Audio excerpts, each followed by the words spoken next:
Good morning, everyone. I call to order the June regular meeting of the University of Minnesota Board of Regents. Thank you to those joining us in this boardroom and on live stream today. We begin this meeting with our public forum on the President's recommended fiscal year 2027 annual operating budget. Before we start, I will outline the procedures we will follow today. Today's public forum is an opportunity for the university community and members of the public to voice their comments on the proposed fiscal year 2027 operating budget. We welcome and look forward to these comments, but it won't be a dialogue. If you pose specific questions, please do not expect answers or a response. The board will consider your concerns and suggestions before we meet to act on the budget at a special meeting on June 26th. We have 12 speakers, and they will be called on in order that they signed up. Executive Director Steves will call on each speaker. When it's your turn, please come to the presenter's table and state your full name for the record. And each speaker will be allowed 3 minutes to speak. Executive Director Steves will keep time and will alert speakers when they have 1 minute remaining and when their time has expired. Finally, I'd like to note that the board is also accepting written, video, and audio comments on the budget by way of the board's virtual forum. Please visit regents.umn.edu to submit your comments by 10 o'clock on Thursday, June 25th. Executive Director Steves, will you please call the first speaker? Cal Mergendahl.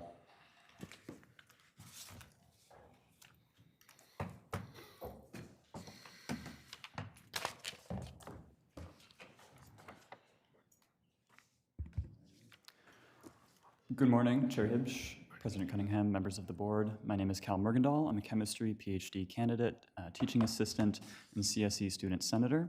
I've also served as a student representative to the board, as president of the Council of Graduate Students, and in 2025 as a member of the Regent Candidate Advisory Council.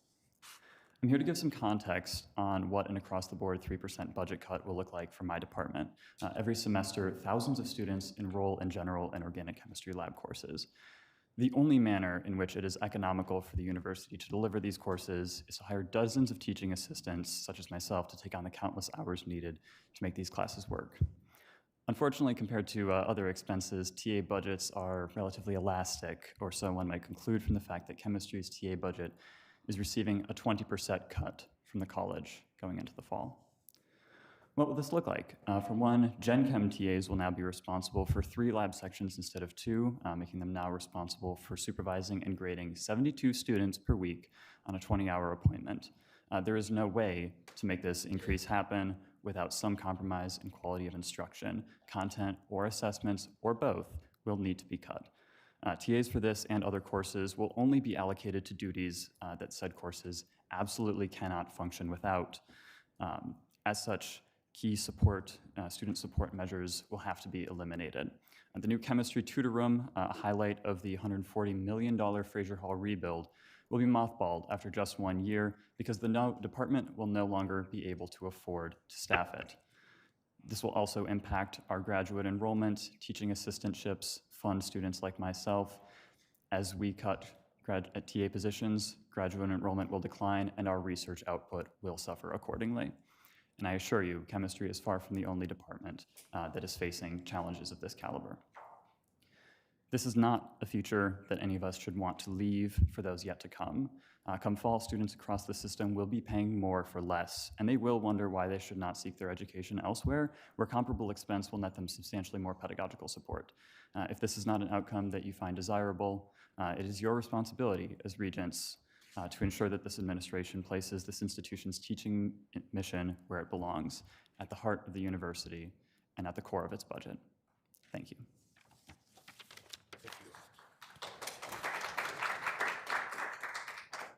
Jennifer Pierce.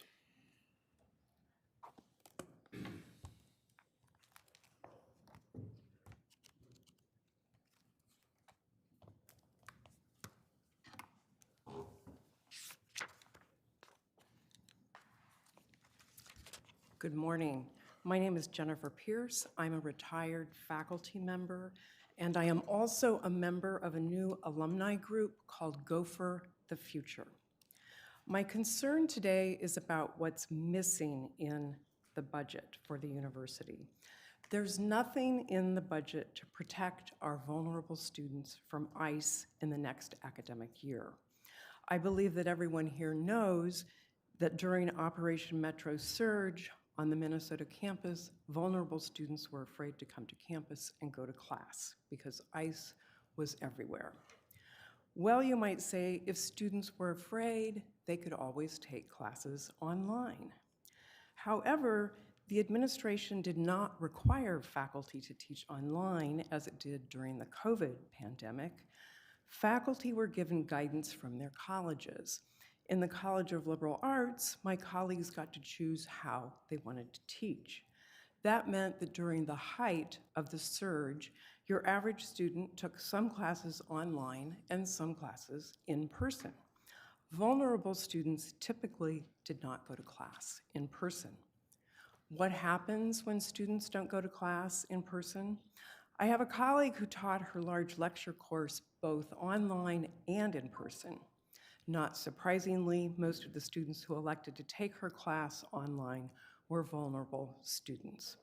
At the end of the semester, this adjunct professor learned that over 20% of her students were failing the course. You can imagine why. They were scared, they had family members and friends who'd been abducted, they couldn't concentrate, they were having a really hard time. Many of these students asked her if they could take incompletes. Here's something that the Regents may not know. There are rules for taking incompletes. Students are required to have completed at least 50% of their coursework to be eligible for an incomplete. Most had not done that. The professor knew that if she gave them Fs, she would be penalizing the people who suffered most from ICE. At the same time, she also knew that as an adjunct, handing out 36 incompletes to students who hadn't met the criteria would be a red flag. Unlike the COVID pandemic, when the university created new policies to support students during the pandemic, for example, being able to change their courses to pass-fail, being able to withdraw late from courses, the administration had done nothing. There were no presidential emails about changes in grading policies that could support our students. In the end, the adjunct professor decided to fail all her students rather than give them incompletes. We failed our students, but next year we can support them through policies, tuition breaks, and much more. Students are our future.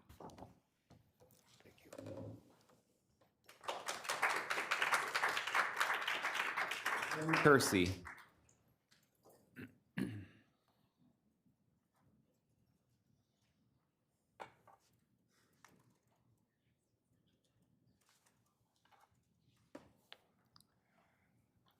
Honorable Board of Regents, it is an honor and a privilege to speak today. My name is Tim Kersey, and I represent 3,400 petitioner signers. I'm respectfully asking to keep the real estate transaction under review and to consider value over price.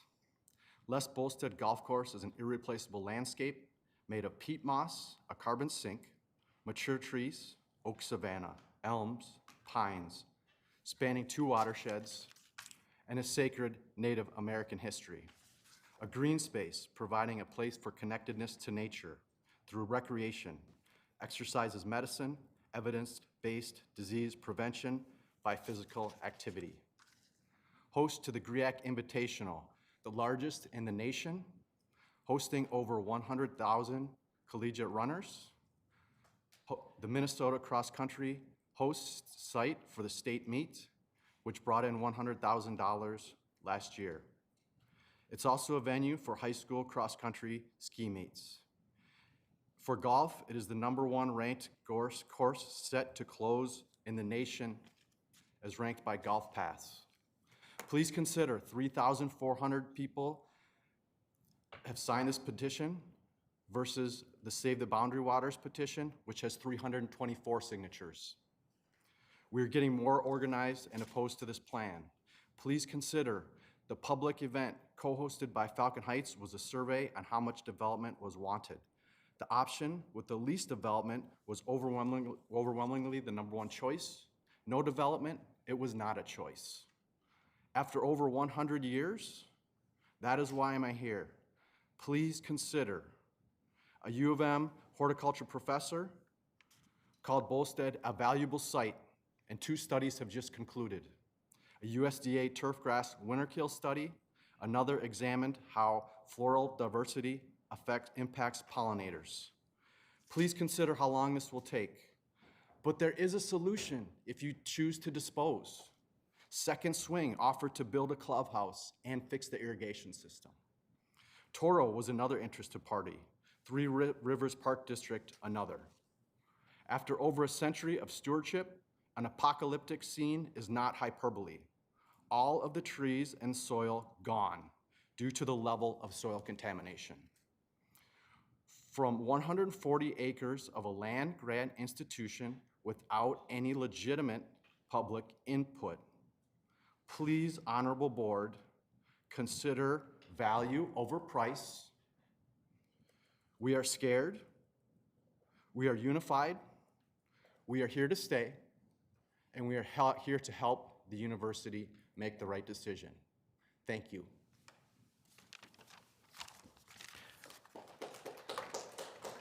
Smith Rahman.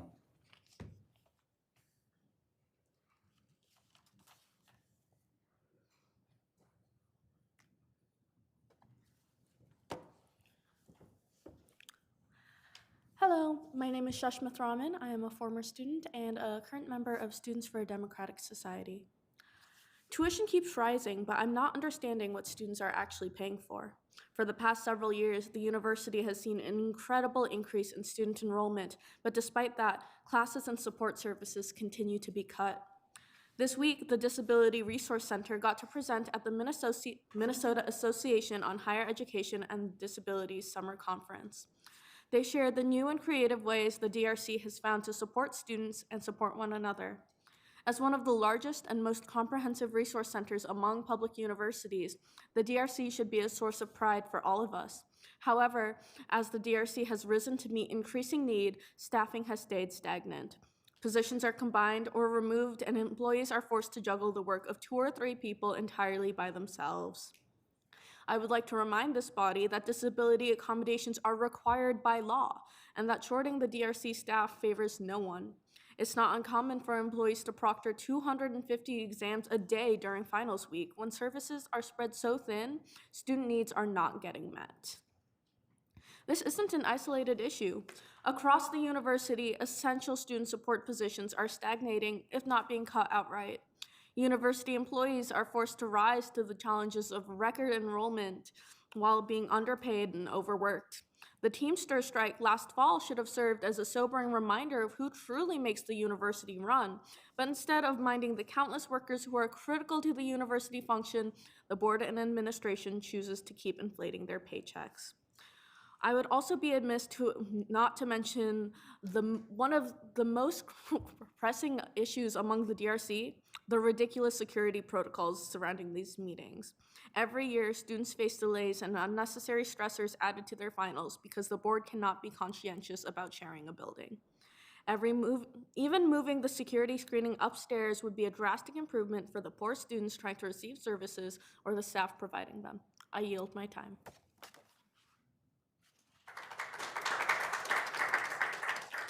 Hodges.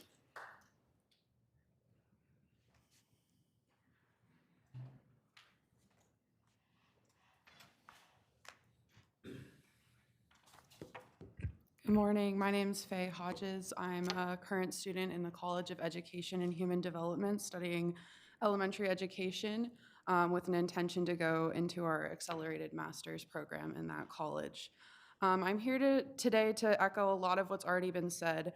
I want to start by saying that this budget report is written in a way that's intentionally confusing and ambiguous for students and highlights a lot of the reasoning behind cuts to this budget, but doesn't actually talk about how these cuts will play out, meaning that faculty, staff, students don't actually have any idea how these cuts will play out at a department level. For example, the 165 positions listed to be cut, what are those positions? Will they be TAs, grad students, faculty, or staff losing their jobs? As a student and a TA in the College of Biological Sciences who relies on the U for part of my income, this is a major concern. I and many other students are paying increasingly more each year for the quality of our education to be worsening, not due to our professors or to TAs who work increasingly hard for less money, but because the funds are dwindling at the department level, which I have seen in my classes where we have fewer TAs, bigger class sizes, slower grading, and less feedback on our assignments. And I've seen this just in the span of time I've been at the U. We've also seen a decline in a lot of the important resources many students, including myself, rely on, like the Disability Resource Center, the research assistance through our libraries, and many more resources that I hope you are aware of and that we have time to cover here today. We should be proud of these and funding these resources, things that students pay for when they come to our university, and I think less students will come here when they see or hear that those aren't actually available. So we need to prioritize funding the programs and paying the people that actually make this university run day to day, not just an increasing amount of administrators, which again, the budget, the way it's laid out, it really obfuscates how much administrators and are being paid, especially as we see these cuts happen.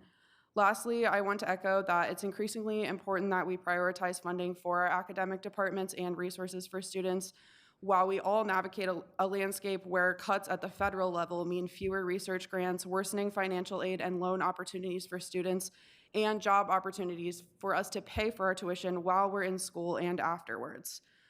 This report discusses cuts to higher education at a federal level as an excuse for tuition hikes, but I want to ask what our university is actually doing to stand up to the political landscape that's causing these cuts to higher education, and unfortunately the answer is worse than nothing, because despite the fact that students, staff, and faculty have continued to ask the university to stop investing in military and making explicit partnerships with the Department of Defense, who continues to shift government spending towards war and deporting our neighbors instead of towards science and education, our Regents administrators have prioritized being politically neutral and failing to use the funds we have to even offer support during Metro Surge. So please prioritize students and academic departments. Thank you.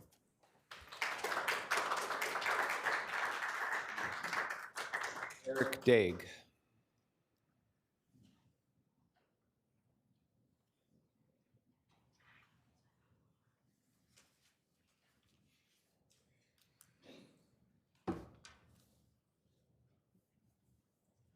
Here's a small snapshot of the damage across the U from last year's budget. In the College of Design, departments are seeing reduced programming, courses getting cut, and adjunct instructors are being laid off. Larger class sizes will now be the new normal. Studios, which should be 20 students max, are now forced to cram in over 30 students. One department had a 12% cut last year and is facing additional cuts this year. In the College of Education and Human Development, some departments are facing zero funding for graduate assistants and are being forced into program cuts that reduce the quality of their programs, teetering at the bare minimum of what's needed to meet state teaching requirements. The School of Social Work has had to shutter its Youth Development Leadership MED program. In the College of Sciences and Engineering, a decades-old contract with a telescope in Arizona is not being renewed, with all of the implications that has for teaching, research, and learning. And at least one graduate program I know of is being phased out. The College of Liberal Arts is one of the largest colleges on campus. The 7% cuts at the college level have translated into 50 or 60% cuts for some departments. Literature departments, language departments, gender and ethnic studies departments are being hit especially hard. Dakota language classes are being cut, despite the devaluing of the original language of this land, and despite the fact that this is the only place in the world where this sort of language program exists. Many departments have had to dip into into their reserves, and smaller departments have no reserves. One department is looking at a cut to its TIUI budget so large they literally have to lay off 25% of their faculty. There's more than one way to balance a budget. Both last year and this year, my concern is that we're balancing the budget by defunding the actual educational mission of the university, education and research. Meanwhile, over 1,000 elite administrators make more than the governor of Minnesota, according to AFSCME 3800 research. One elite administrator making $500,000 can pay for 11 instructors teaching 66 classes in the College of Liberal Arts. But we keep hiring more elite administrators while gutting programming. Think how many more classes could be taught and instructors retained if these 1,000 plus elite administrators took even a small pay cut. There's more than one way to balance a budget. This isn't the way. Please vote no on this budget.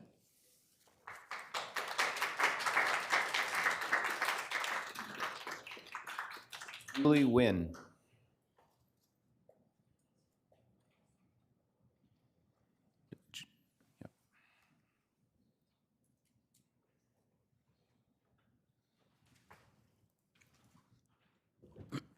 Members of the board, thank you for taking the time to allow me to speak today. My name is Julian Nguyen. I am a staff member with the Classroom Technical Services Department here at the University of Minnesota.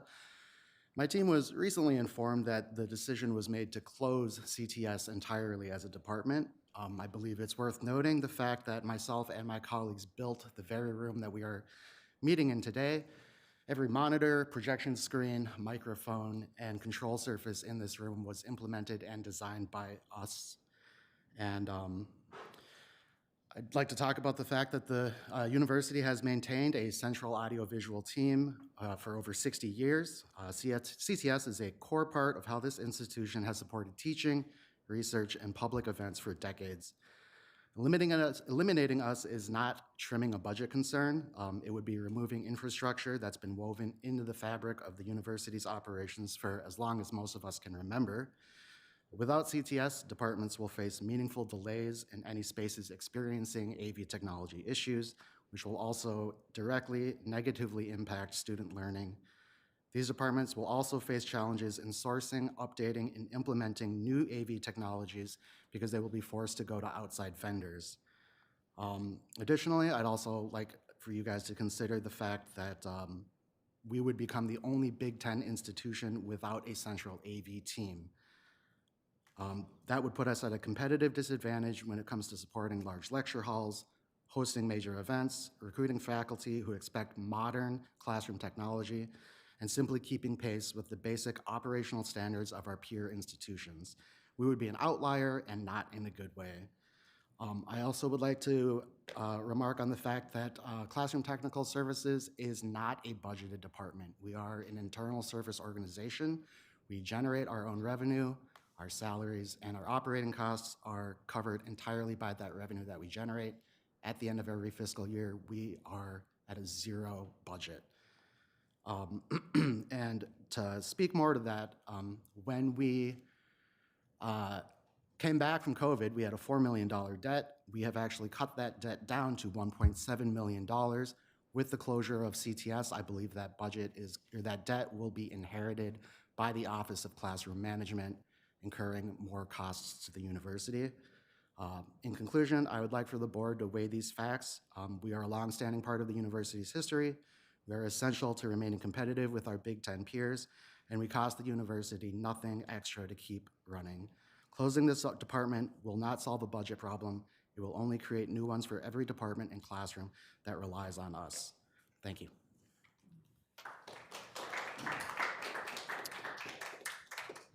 Michael Galope.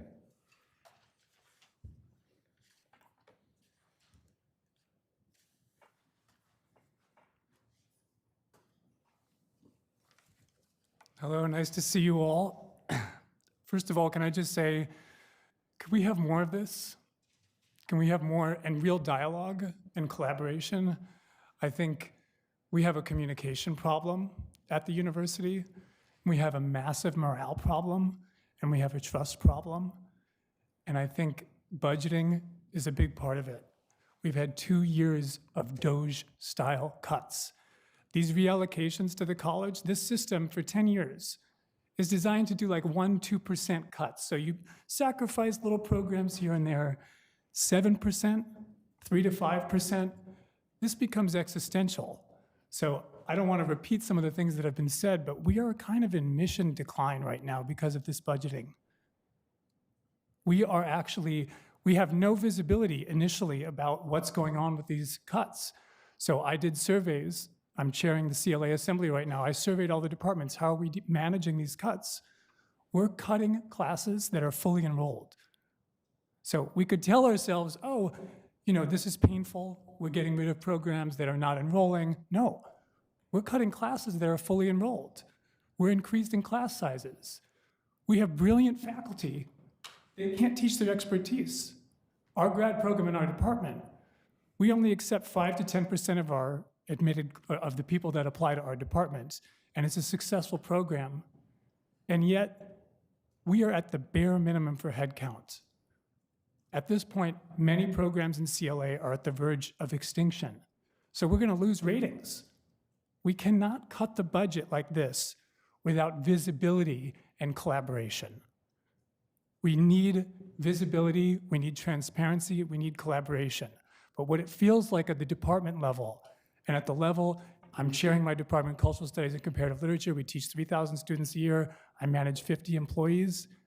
People are miserable. And the problem is, we live in a changing world. AI requires us to innovate. We want to change our curriculum. We want to develop new programs. Nobody at this university that I am meeting with is in the mood to do that. Everybody, when you cut like this, everybody just shrinks to their little island and tries to protect the tiny little bit that they have. It's not working. So I ask here that we vote no on this budget and that we turn to some collaboration, that we turn to dialogue. The last two budgets, 7% last year, 5%, 3 to 5% this year, although the math is a little funny, we have not had a single meeting in the University Senate about the budget. We have not had a single meeting. That's in the Constitution that we're supposed to meet with any material budgets that change our circumstances. It is true. We have not had any discussion about budgets. So I am simply asking for dialogue and collaboration because I actually think we're on the same team. I think we recognize a lot of common risks, and we're failing to meet the moment. Thank you.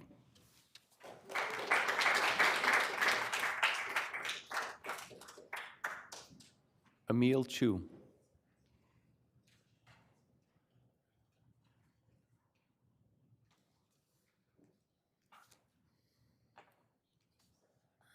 Good morning, everyone. My name is Emil. I am a university alumni, a member of Students for Democratic Society, and someone with many friends and family who are still heavily involved in the university community, whether that be as students, graduate researchers, or workers at the university.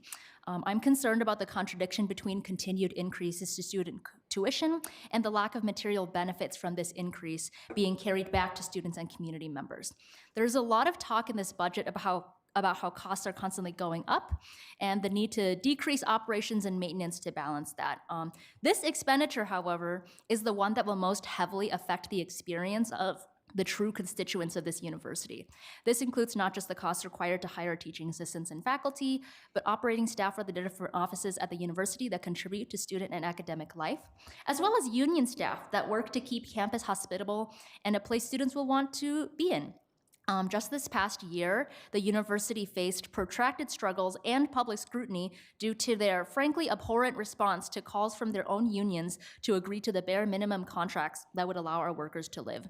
I had a chance to connect with many Teamsters on the picket line, and the vast majority of whom were immigrants working to support their families in a previously unlivable wage. They were all facing an impossible decision to go on strike and potentially forego weeks of pay, all for the fight to demand a livable wage from this university.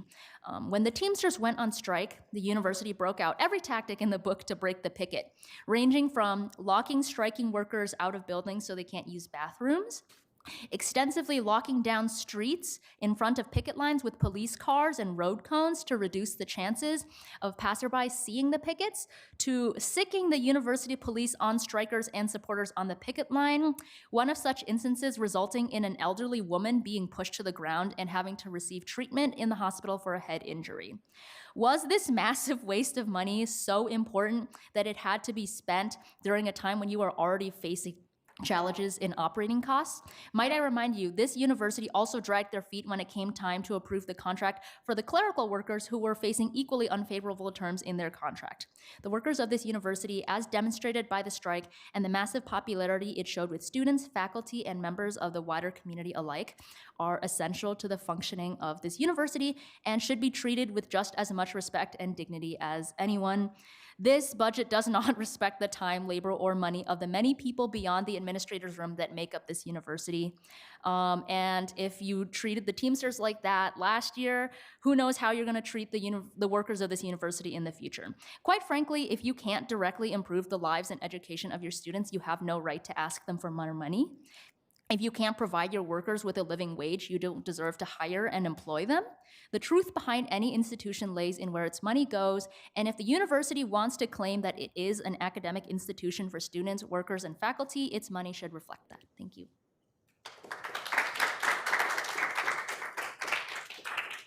Mua.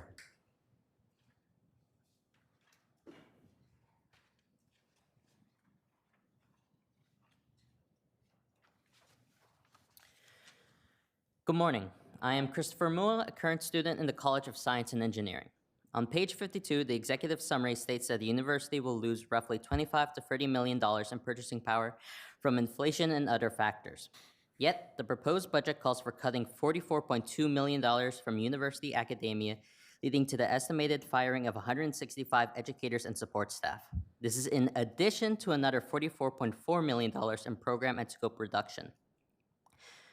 Back on page 52, it states that underinvestment in the workforce and facilities is evident, that investments are required for the youth to stay competitive.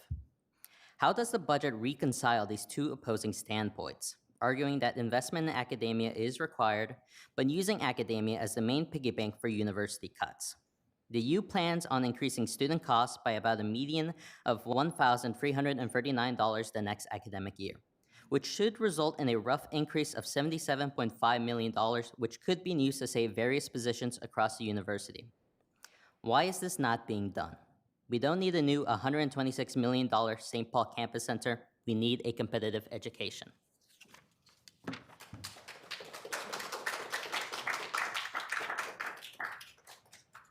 Roger Day.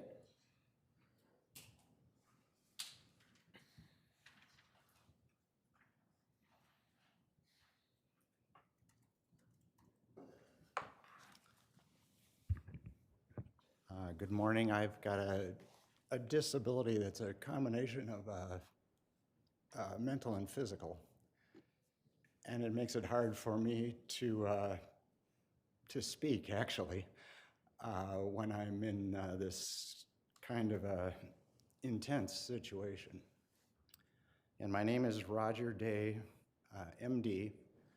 I have a medical degree from the university. I've also got an MBA from the Carlson School. I'm a lifelong learner. I'm currently in a couple of sociology classes about crime and human rights. And right now, the university is committing a human rights crime against me.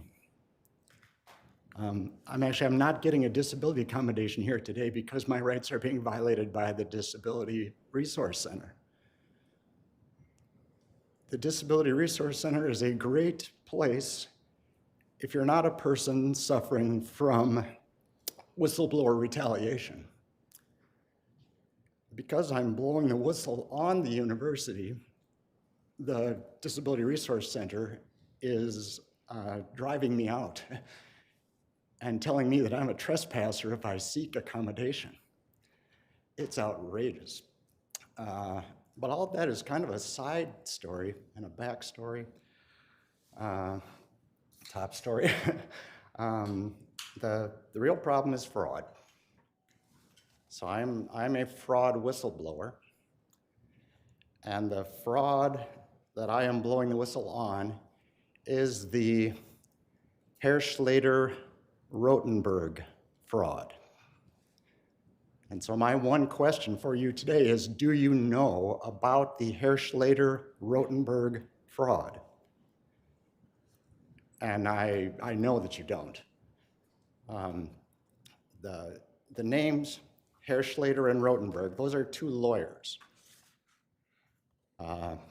William Herschlater and Mark Rotenberg. You probably won't recognize William Herschlater's name. He was a New York lawyer who moved his family and his career here decades ago. And Mark Rotenberg, you may recognize as a former general counsel for this university. Herschlater and Rotenberg started a fraud that continues today. We don't have time to get into it here, obviously.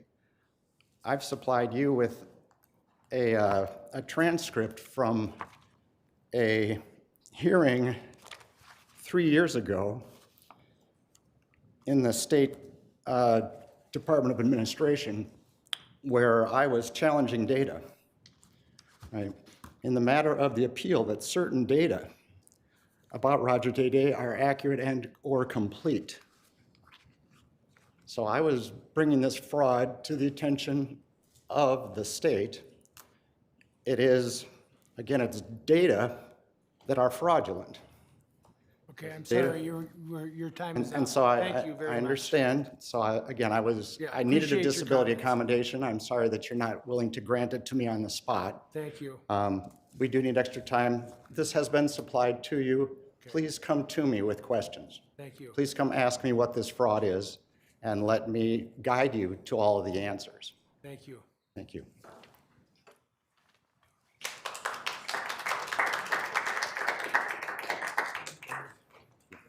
Okay, we are now going to have a short recess for a reset of the room. Thank you.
Okay, we have one more speaker. Thank you. Go ahead. Thank you so much.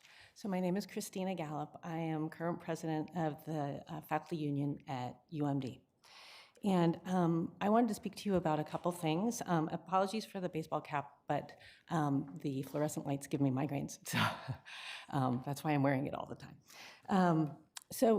A couple things. I didn't even plan to speak to you about the golf course, but I just learned about this yesterday. I did my graduate degree here, lived in St. Paul, and used to ski there during the winter. And what a gem of a place the golf course is. I really appreciated it. Having this serene place in the middle of the city and near St. Paul campus is really important. And as an earth and environmental science professor, I'm very concerned about the remediation of this. And so I would ask the board to really do their due diligence on two fronts. One is, are you really going to get $30.5 million, especially if they're saying that that is contingent on how much money they have to pay for remediation? If there is that significant of pollution, it might be better to leave that in place. The amount of digging and the amount of stuff that would have to be clear cut, you are just destroying a habitat in doing that. Whereas if you leave it in place, it is fine and not doing anybody any harm, any environment. All that stuff would have to be landfilled on top of that, which is going to be very expensive. I highly urge you to think very carefully about that. The second thing I think you should think carefully about that is the developer. I Googled them. They do not have a reputation for listening to communities. So I'm worried on two fronts there. Now I'm going to move to the budget. So I'm also concerned about the budget. I really appreciate in some ways going last because I want to reiterate the concerns that the faculty are saying, right? I'm a representative of the faculty union in Duluth. And faculty across the system are really concerned about the priorities laid out in the budget. And while I completely understand the difficulty that we're in because of flat state funding, thank you, I think that board really needs to be asking more questions about, is there another way? The Star Tribune keeps having articles about the pay and the number of highly paid administrators at University of Minnesota being not consistent with across the country. You should be asking hard questions about that. Are we really being careful with our money? And is everybody really cutting? Because as the fellow said, you know, a $500,000 administrator pays for quite a few faculty members. And programs, our mission is being hurt. I know, Regent Turner, you said we're doing our part. And it is important to do our part to be fiscally responsible, but we're doing more than that. We're actually losing mission value through these cuts. See at UMD, I hear the faculty in the Twin Cities saying that. And I think you really need to ask those hard questions because I'm not sure it's presented to you as the only way. I don't think it is. So thank you so much for your time.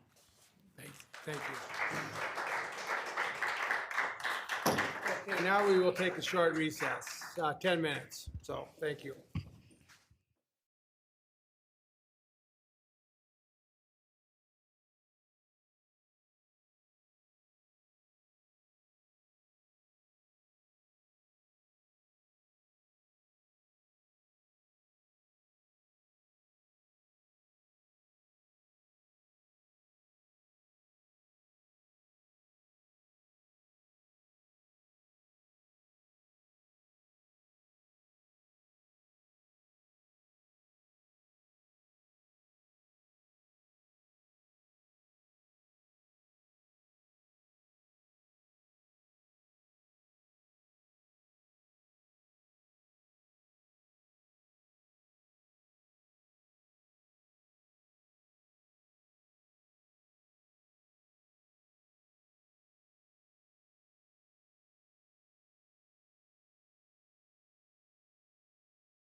Okay, I call the meeting back to order. Our second item is approval of the minutes on a revised consent agenda. The draft minutes are included in your docket. The revised consent report includes gifts, the 2026 Regents Professor Selection Advisory Committee, the report of the All Honors Committee, and the report of the Naming Committee. Is there anyone who would like to ask a question, make a comment, or separate an item out to be voted on separately before I invite a motion to approve the minutes and the revised consent report? Okay, hearing none. Is there a motion to approve the minutes and revised consent report? So moved. Is there a second? Second. It's been moved and seconded. Is there any discussion? Hearing no one's discussion, all those in favor, please say aye. Aye. All those opposed, say no. Okay, the motion passes. Okay. Next, we hear the report of the president. President Rebecca Cunningham, go ahead.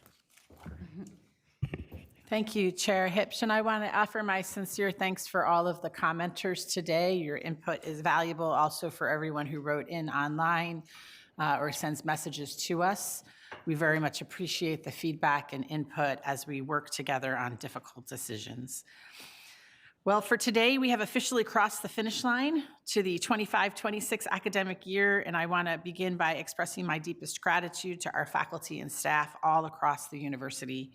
Your tireless dedication, mentorship, and hard work is the soul of what we do. In May, the University of Minnesota celebrated commencement and recognized more than 14,000 students for their academic accomplishments. These graduates leave the University of Minnesota at a moment when the world needs their curiosity, their resiliency, and their commitment more than ever. I had the opportunity and the joy to participate in several commencement ceremonies last month, and I know many of you around the Horseshoe here did as well, and there's nothing quite like seeing the unbridled joy from everyone at those events. Attending commencement is always a reminder of how meaningful our work here is at the university. As I shared yesterday during the Academic Health Committee meeting this week, we are making health and healthcare stronger in the state of Minnesota. I'm incredibly proud that we have finalized agreements with the University of Minnesota physicians and with Fairview Health Services. Here's what those agreements will mean for Minnesotans. With the University of Minnesota physicians, we strengthened our partnership so that through strong collaboration, we can best support the university's vital research, education, and clinical missions. Our agreements will strengthen the healthcare workforce pipeline and address worker shortages across the state. And with Fairview, we've defined how we will partner to drive world-class medical research and education, affirming our shared goals and Fairview's financial commitment to the university's academic mission. Together, these agreements will help us meet our state's most urgent health and healthcare needs. Pending approval by this board and our respective partner organizations' governing groups, these agreements will take into effect in January of 2027. Throughout the negotiations, the University of Minnesota has been guided by our 175-year land grant mission and our commitment to faculty, learners, and patients across Minnesota. I'd like to again extend my thanks to Dr. James Hereford, President and CEO of Fairview Health Services, Dr. Greg Beelman, CEO of University of Minnesota Physicians, and their teams and their boards for their collaboration to mutual compromise and strengthening the health and healthcare in Minnesota, as well as a sincere thanks to Attorney General Ellison and the team of mediators. Shifting now to our Elevate Extraordinary 2030 roadmap, we continue to make great progress. One of our key priorities in the plan is a reimagined St. Paul campus. The St. Paul campus anchors a significant portion of the university's knowledge and expertise in agricultural, food systems, environmental science, and veterinary medicine. Last month, the legislature passed a $1.2 billion bonding bill that included $75 million in funding for the University of Minnesota. In that funding, $35 million will be allocated to replacing the existing St. Paul Student Center and McGrath Library building as part of a new St. Paul Campus Center. This investment is a critical first step, there will be more steps, to creating a vibrant, future-ready hub that supports the university's land grant mission and prepares students, many from greater Minnesota, for in-demand careers across the state. We are grateful to Governor Walz and our state legislators for bipartisan support and investment in this foundational university project, which will strengthen communities across Minnesota and our future students. I want to thank especially Erin Sexton, our Vice President for Government and Community Relations, and the entire Government Relations team for their work during the legislative session. You will hear more today from Vice President Sexton later, but being able to secure the $75 million in total funding from an evenly divided state legislator is a remarkable achievement. Additionally, as a result of the bonding bill, the university is returning the Cloquet Forestry Center land to the Fond du Lac Band of Lake Superior, Chippewa. This represents a landmark moment in recognizing our shared history. It's about more than land. It's about building a future grounded in respect, reconciliation, and shared stewardship, and is in line with our Elevate extraordinary commitment to our tribal partners. We are deeply grateful to the Fond du Lac Band for their partnership, as well as to the government partners, Minnesota's 11 tribal nations, and the Minnesota Indian Affairs Council for their support, and all who came before me who have worked on this for years. Moving now to our senior leadership team, I'm excited that Dr. Cynthia Carnes will join the university as a vice president for research and innovation, filling an empty chair, which we are grateful to Joanne Billings, who has been serving as interim. Cynthia Carnes comes to us from The Ohio State University, where she serves as Senior Associate Vice President for Research Operations and Enterprise for Research, Innovation, and Knowledge, a role she has held since 2022. Throughout her 30 years at Ohio State, Dr. Carnes has led initiatives to modernize research systems, improve support for faculty and staff, and expand training for researchers and investigators. We look forward to welcoming her on July 31st. On our budget. Before I get into detail on the budget, I want to extend, again, a sincere thank you to everyone who provided valuable feedback via their written comments or by participating in our in-person budget forum, or by any number of the dozens of town halls that we have held over the year, where we have been in dialogue with faculty and staff and students on our priorities. Your input has helped guide the budgets that we've proposed. As I shared yesterday during the Finance and Operations Committee meeting, higher education in the U.S. is facing substantially challenging headwinds, and the University of Minnesota is no exception. Inflation continues to erode the university's funding from the state of Minnesota, decreasing our purchasing power, even as we remain an important part of the state's economy.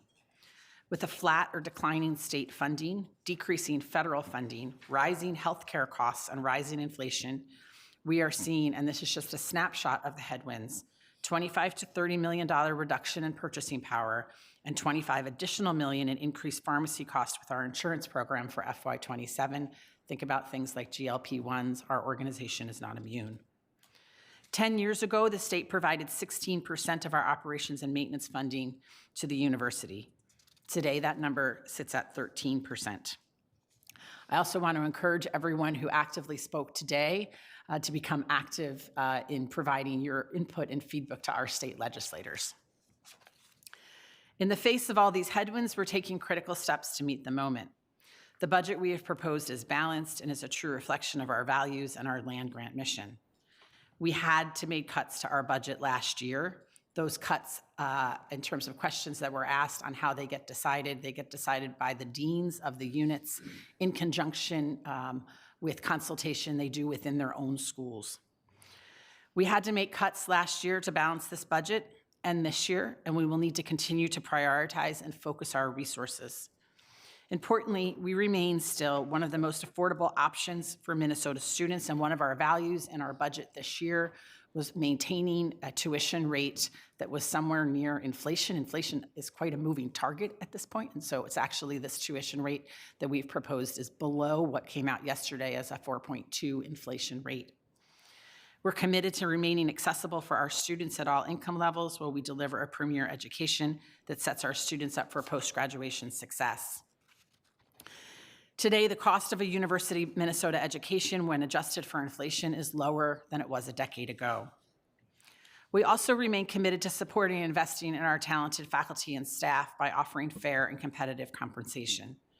When the financial pressures we're facing require us to think differently, what remains unchanged is also our deep commitment to the state of Minnesota. We will continue to serve as a statewide talent engine, supporting the full spectrum of Minnesota's economy and serving all 87 counties, while doing so with increased focus. Thank you to EVP Goldman, VP Roberts Davis, VP Zewers, and their teams, and to all of the university's faculty and staff who are helping us to think differently about how we're fulfilling our core mission, how we're effectively managing our budget, how we're beginning to let some things go, even though they're precious, as we prioritize and focus while we strengthen our impact across Minnesota.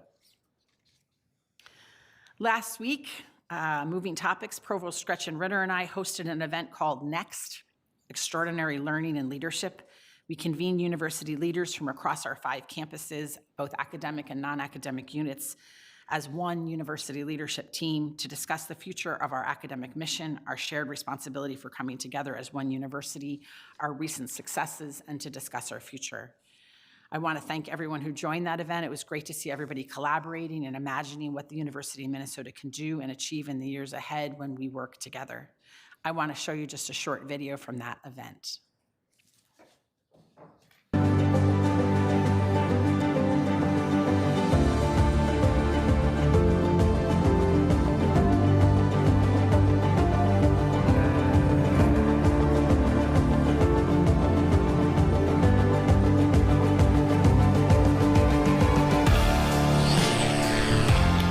One of the leading educational institutions of the world,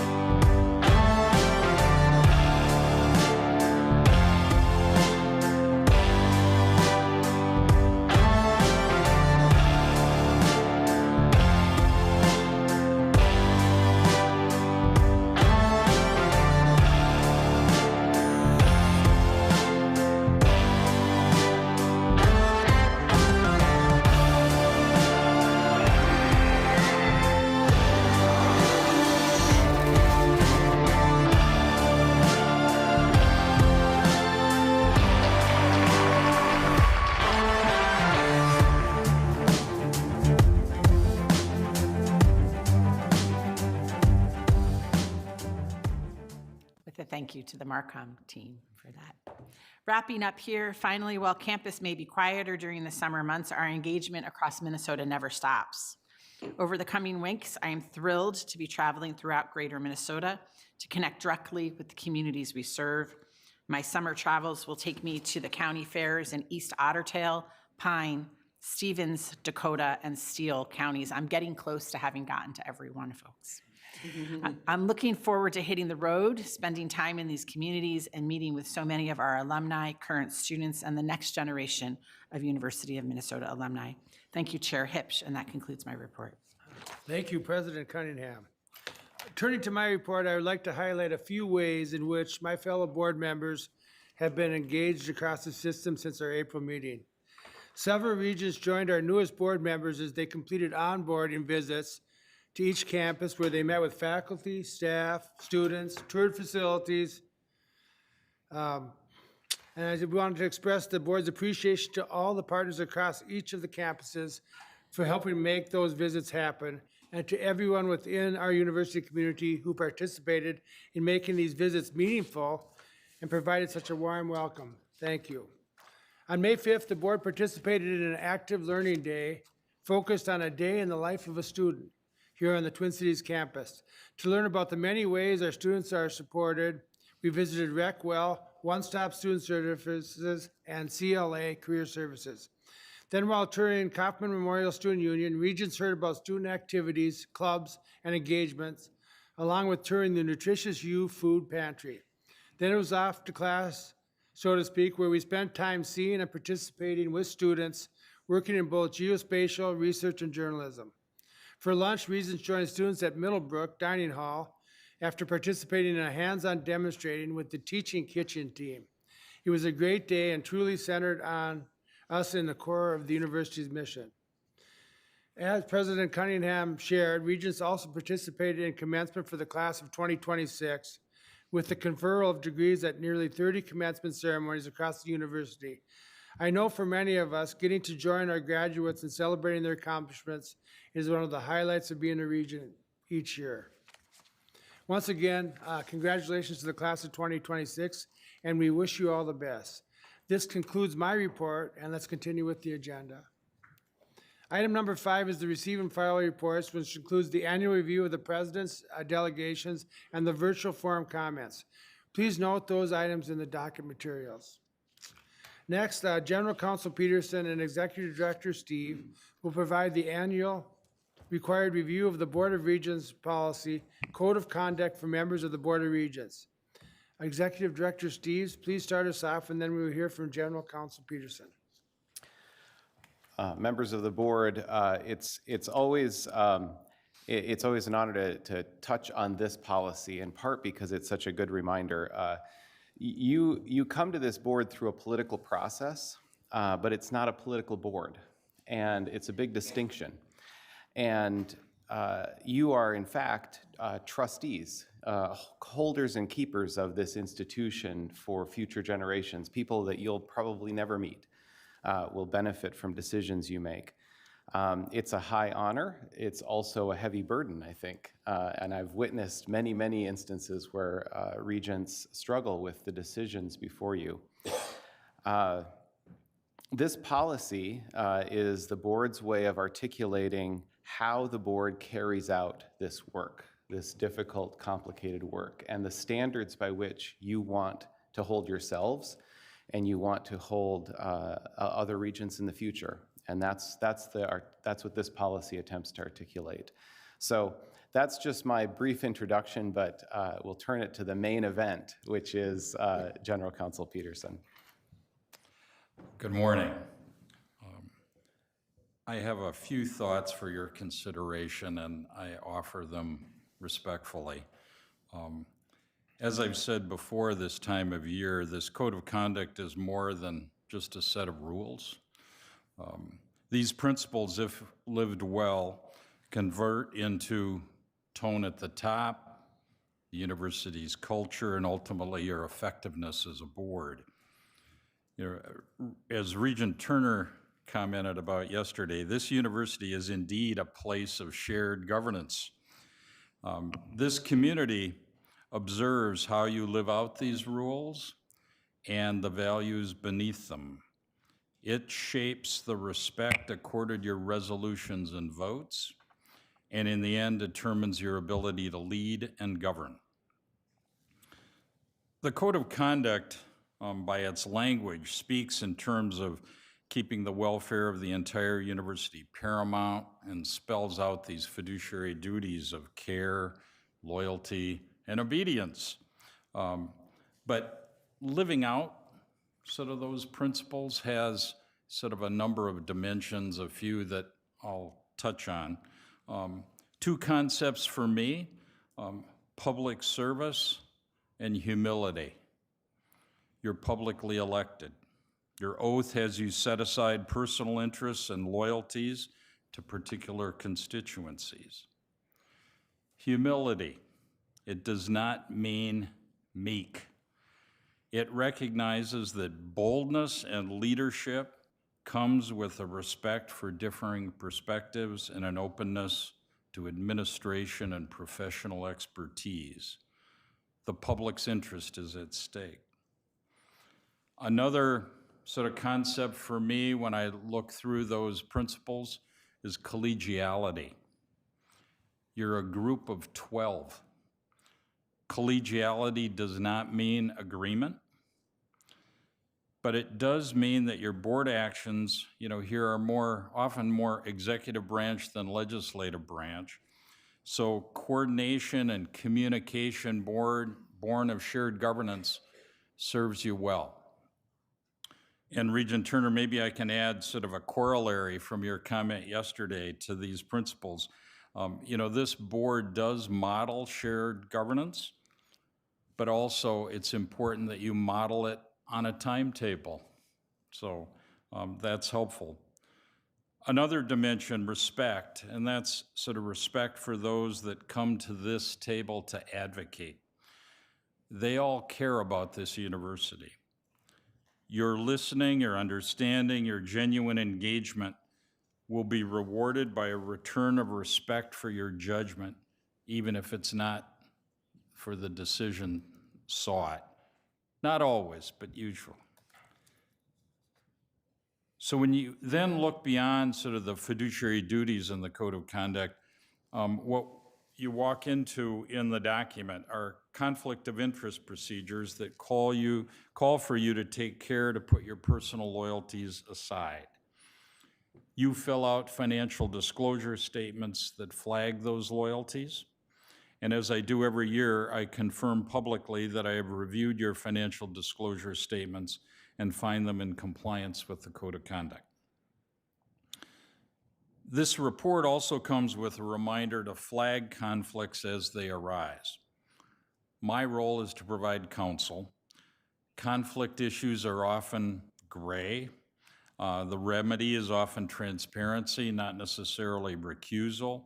But whatever the circumstance, conflicts benefit from discussion and thoughtful analysis. So OGC welcomes the opportunity to talk through these issues as the Code of Conduct advises. Thank you for your time this morning. Thank you, General Counsel Peterson, and really thank you. I mean, thank you for your advice, your counsel, your humility, the way you lead. I mean, we couldn't do this without you, and I can speak on behalf of myself, but I think the whole board, and that we really respect what you do for the university and for all of us, so thank you. And now I'm going to open it up for other comments as well, so. If anyone has anything they want to say. If not, we'll move on. So, Thank you. Thank you. Thank you. Okay. Next, we'll turn to the reports of the University Senate Consultative Committee. With us today are Perry Leo, Chair of the Senate Consultative Committee. Perry, yep. Tony Apps, Chair of the Academic Professional Administrative Consultative Committee. Rosemary Burns Veliz, Chair of the Civil Service Consultative Committee. And Dominic Scavola, Chair of the Student Senate Consultative Committee. Are they all, okay. Give you a minute to get set up here, and then Chair Leo, you can start whenever you're ready. Great. Thank you. Chair Hibsch, members of the board, I'm happy to give my final report as chair of the Faculty Consultative Committee and Senate Consultative Committee, relaying the accomplishments and challenges of shared governance. This has been an interesting and busy year as shared governance has contended with issues ranging from rebuilding trust to the Academic Health Center. Before I go into some detail, I want to acknowledge that the best part of the role has been working with my vice chair, Professor Timothy Johnson, the Senate office staff in particular, Amber Bathke and Laurie Cooper-Stoll, and other members of the FCC and SCC, as well as my colleagues here at the table. I want to congratulate Tim Johnson and Julie Olson, aptly named for Minnesota, and leaders of the other senates, and wish them the best for next year. I want to thank Provost Ritter, President Cunningham, and their staffs for all their engagement and support this year. As we all know, the past few years have been challenging times for higher education. Currently, there is uncertainty over research funding, worries about the enrollment cliff, and an erosion of support from the state, both in the legislature and in the public.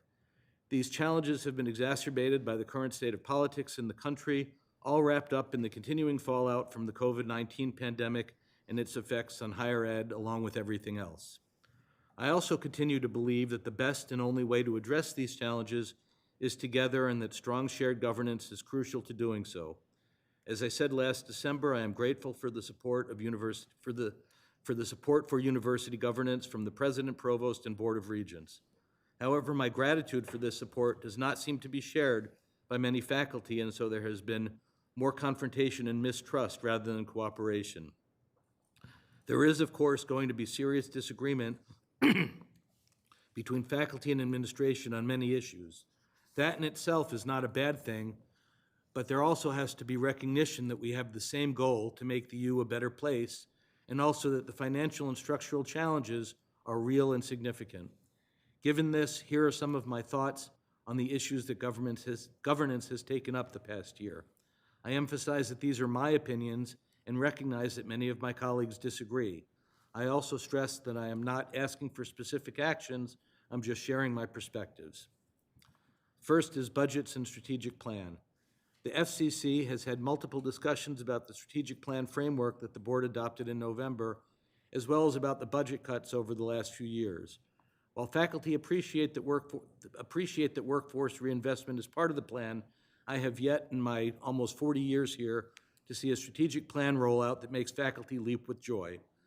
Instead, faculty see these plans as picking winners and losers, where certain departments, colleges, units will benefit from the strategic directions and some won't. While this is understandable, hard choices do have to be made regardless of any strategic plan, specific strategic plan, and there will be winners and losers. It is vital to have faculty and staff input for these decisions and for faculty and staff to be educated about the drivers for these decisions. A new strategic plan will not be effective without strong faculty and staff support. Trust. We have had multiple discussions about trust, both within our committees and Senate and with administration and the board. Unfortunately, there has been little progress. At the April Faculty Senate meeting, the Senate voted to establish 2 task forces to work on issues related to non-tenure track faculty, and I know some of you heard about this yesterday. At the same time, Provost Ritter has a task force working on similar issues.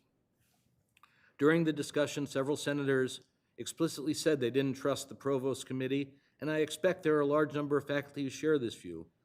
As part of this role, I meet with the Provost and Vice Provost regularly, and while I often disagree with them, I have no doubt they are fully committed to make changes that benefit the university as a whole and non-tenure track faculty specifically. The disconnect is troubling and is not limited to this one discussion, nor is it limited to our university. I couch it here in the context of the ongoing discussions about term faculty simply because it is the most recent, but I can make similar observations about the unit statement discussion or some of the resolutions the Senate has passed.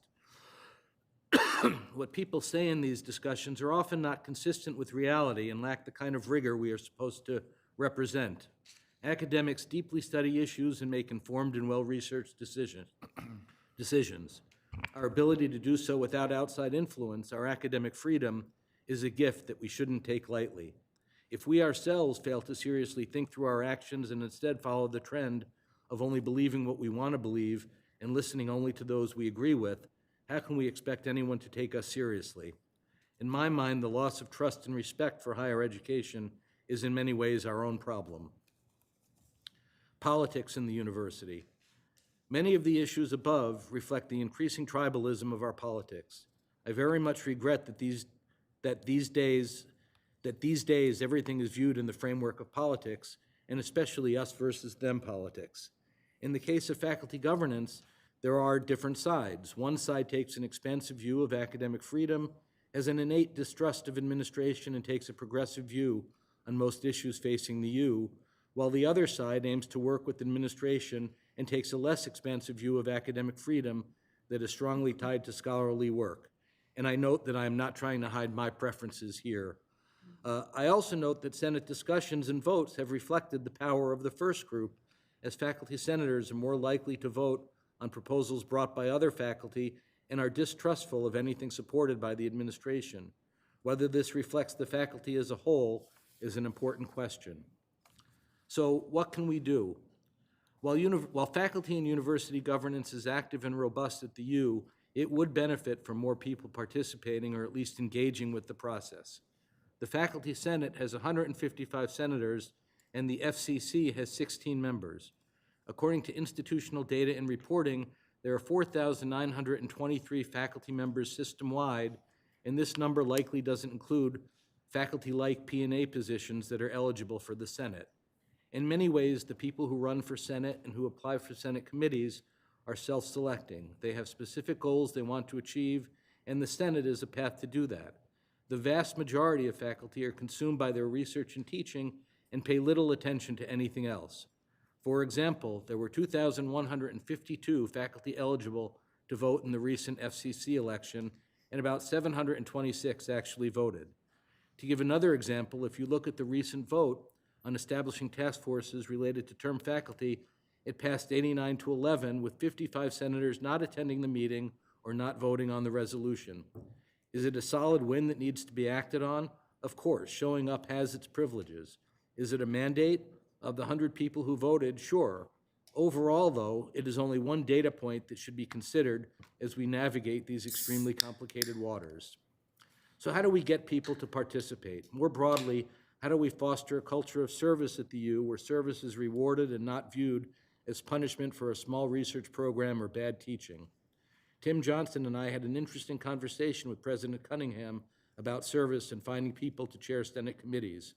In her mind, service was a vital piece of the tenure and promotion process, while in our mind, it was a total non-factor, at least in our disciplines. I would prefer President Cunningham's position. If governance is going to thrive, deans, department chairs, and other leaders have to recognize its value and have to support their faculty and staff who choose to participate. I value the people I serve with in governance, while at the same time, I wish there were more people participating. That concludes my report. Thank you for the opportunity to present. Thank you. Chair Abs, would you like to go next? Yes, thank you. Chair Habish, members of the board, thank you for having me here to speak today. My name is Tony Apps, the chair of the Professional and Administrative, or P&A Senate. I'm also the director for our Graduate School's Educational Policy Office.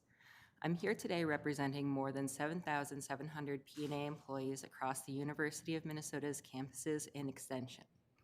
As part of my report, I've included an updated infographic on the P&A job class for your reference.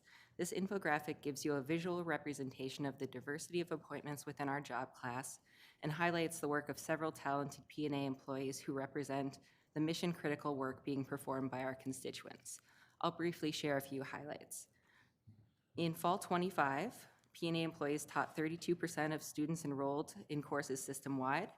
In the last 5 years, 22% of all scholarly publications at the university had at least one P&A author, and our extension educators reach over 1 million Minnesotans each year. The P&A Senate is led by the Professional and Administrative Consultative Committee, or PAC.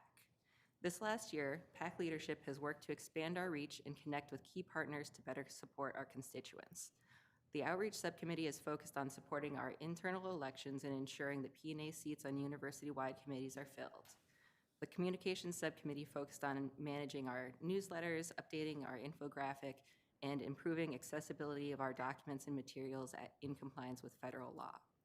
The Benefits and Compensation Subcommittee discussed a number of critical issues, including the transition to Minnesota paid leave, coverage for GLP-1s, P&A non-renewals, peak phase 3, and peak phase 3 to name a few.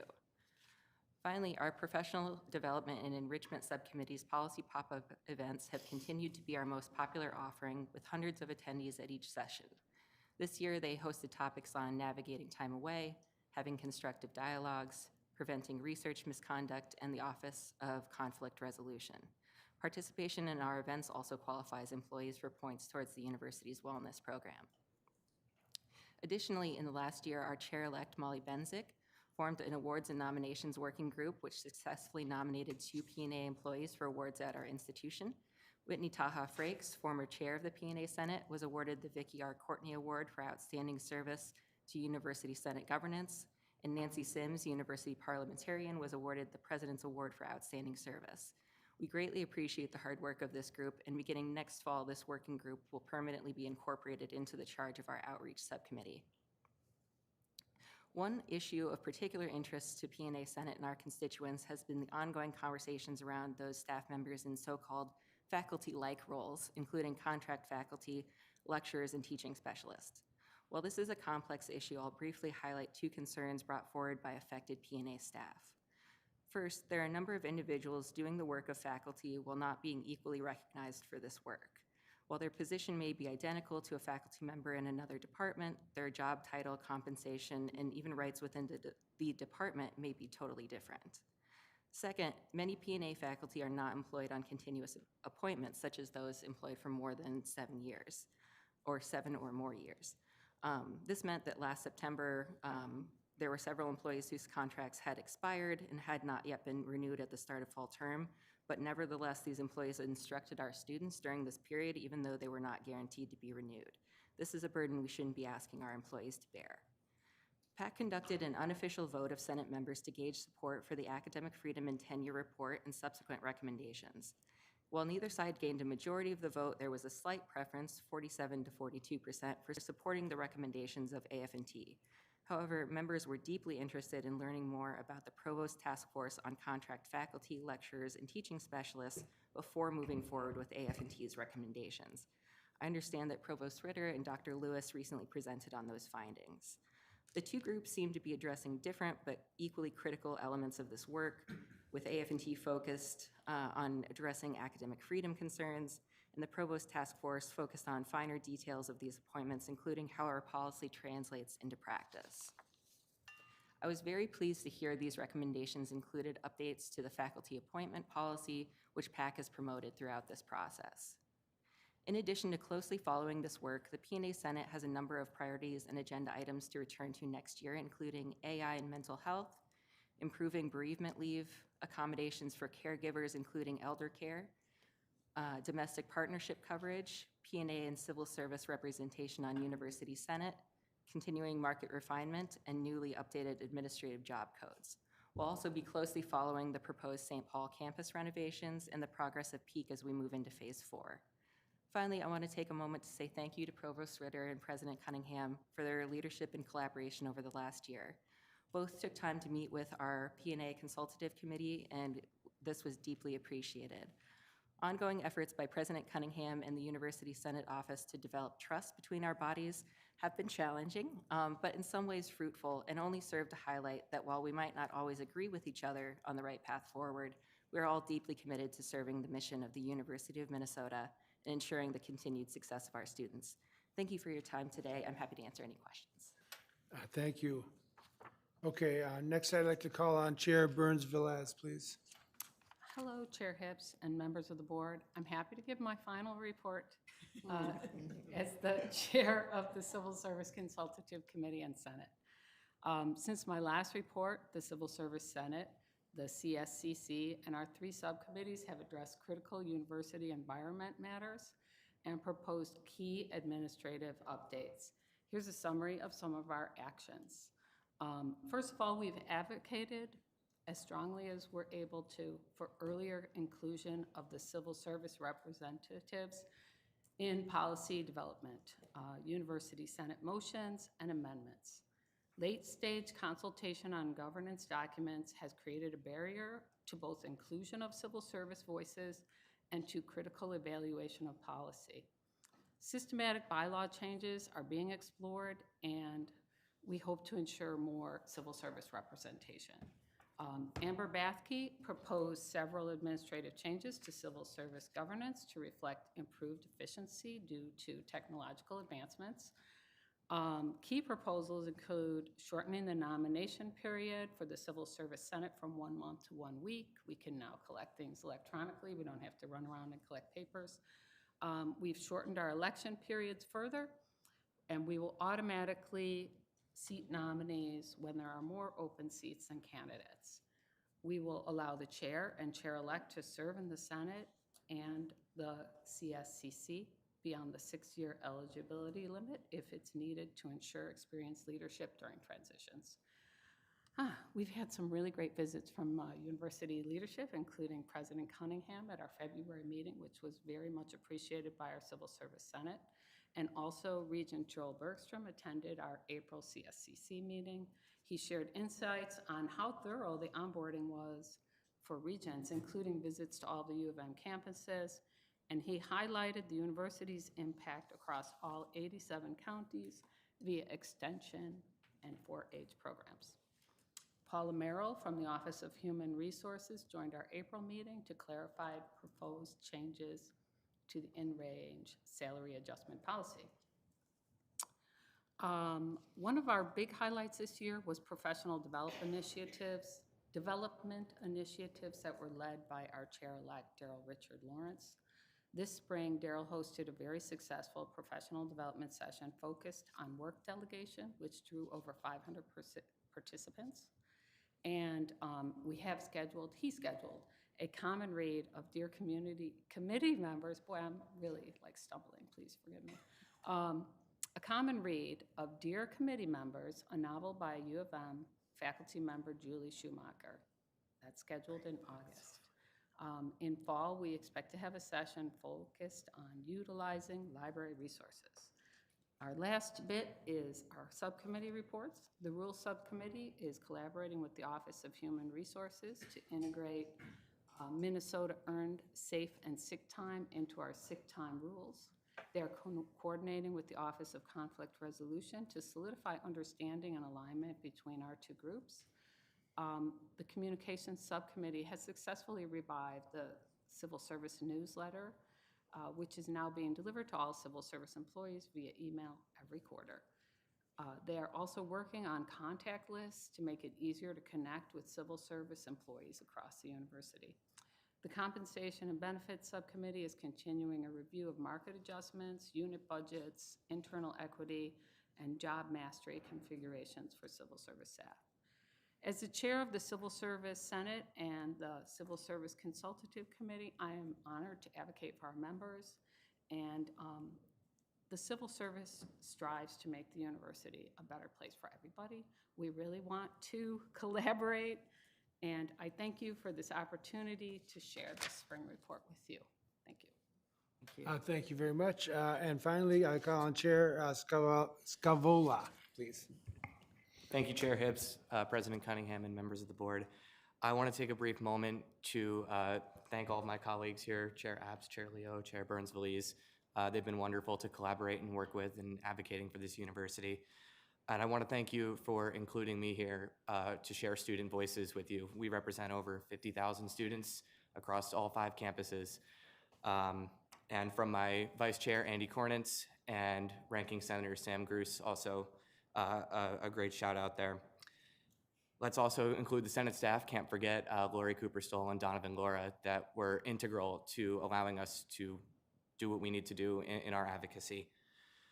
Moving into our recap for this year, Chair Leo spoke about faculty involvement during elections. Student involvement is even worse. In our past election turnout was roughly 4%. That was how many voted in our that were eligible to vote, 4%. That's not representative of what the student body wants in their Senate. So moving forward, our goal is to work with campus elections to see how we can support them to improve their process and improve our election turnout, whether that be through marketing campaigns, other types of outreach. Operationally, that creates challenges for us when we don't have quorum at meetings. That was a struggle we had at 2 of our 6 meetings because we don't have enough senators. We have our processes, but there are revisements that are necessary to make it work more smoothly. Additionally, during this year, at the end, we passed a constitutional and bylaw amendment, which removes 1 student Senate seat from Morris and allocates that seat to Rochester. This was done almost unanimously through the Senate and with the support of both the Morris and Rochester delegation. Morris has struggled to fill that 2nd seat, and Rochester has the ability to do so. Moving forward, that should have a positive impact on our operations. Moving into next year, looking ahead, we have a full year of our internal committees, which we're incredibly excited for. They started this year in roughly the beginning of the spring semester. Some provided great work and some had some struggles as we expected. We're excited to see what they can do with a full year of processes. Those appointments are ongoing. Recently, we spoke with the Alumni Association in how the Student Senate can be involved and helpful in appointing their student representative to their board as we move towards the 1 university on 5 campuses initiative. I plan next year to have regular meetings with all 5 RSGA presidents across all campuses. 7, since there's 3 at the Twin Cities. But creating more cohesion there to amplify student voices and present one united front will be a beneficial thing to us. Moving forward, our leadership next year, I will be back, so this is not my last report. And we will have Vice Chair Lucas Lesarge from Duluth and Ranking Senator Cal Mergendahl from a graduate program, PhD program here at the University of Minnesota Twin Cities. I want to thank you again for your time and I'm happy to answer any questions. Thank you all for this great update. We appreciate all that you guys do in your committees and your leadership on those committees. Let's turn to discussion. Is there any discussion? President Cunningham. Thank you, Chair Hipsch, and thank you, all of you. It's wonderful to see you here today. My office and our administration has really appreciated the many meetings we've had together this year. I want to call out a couple things in particular. One, well, certainly we learned a lot about the P&A work this year, and I think as we talk about both the confusion around what's administrative and how important your group is, broadly to the functioning of the university has been really important and helpful for everyone to understand better, especially in this, with the combination of trying to figure out these faculty tracks, and you guys have been really good partners on that.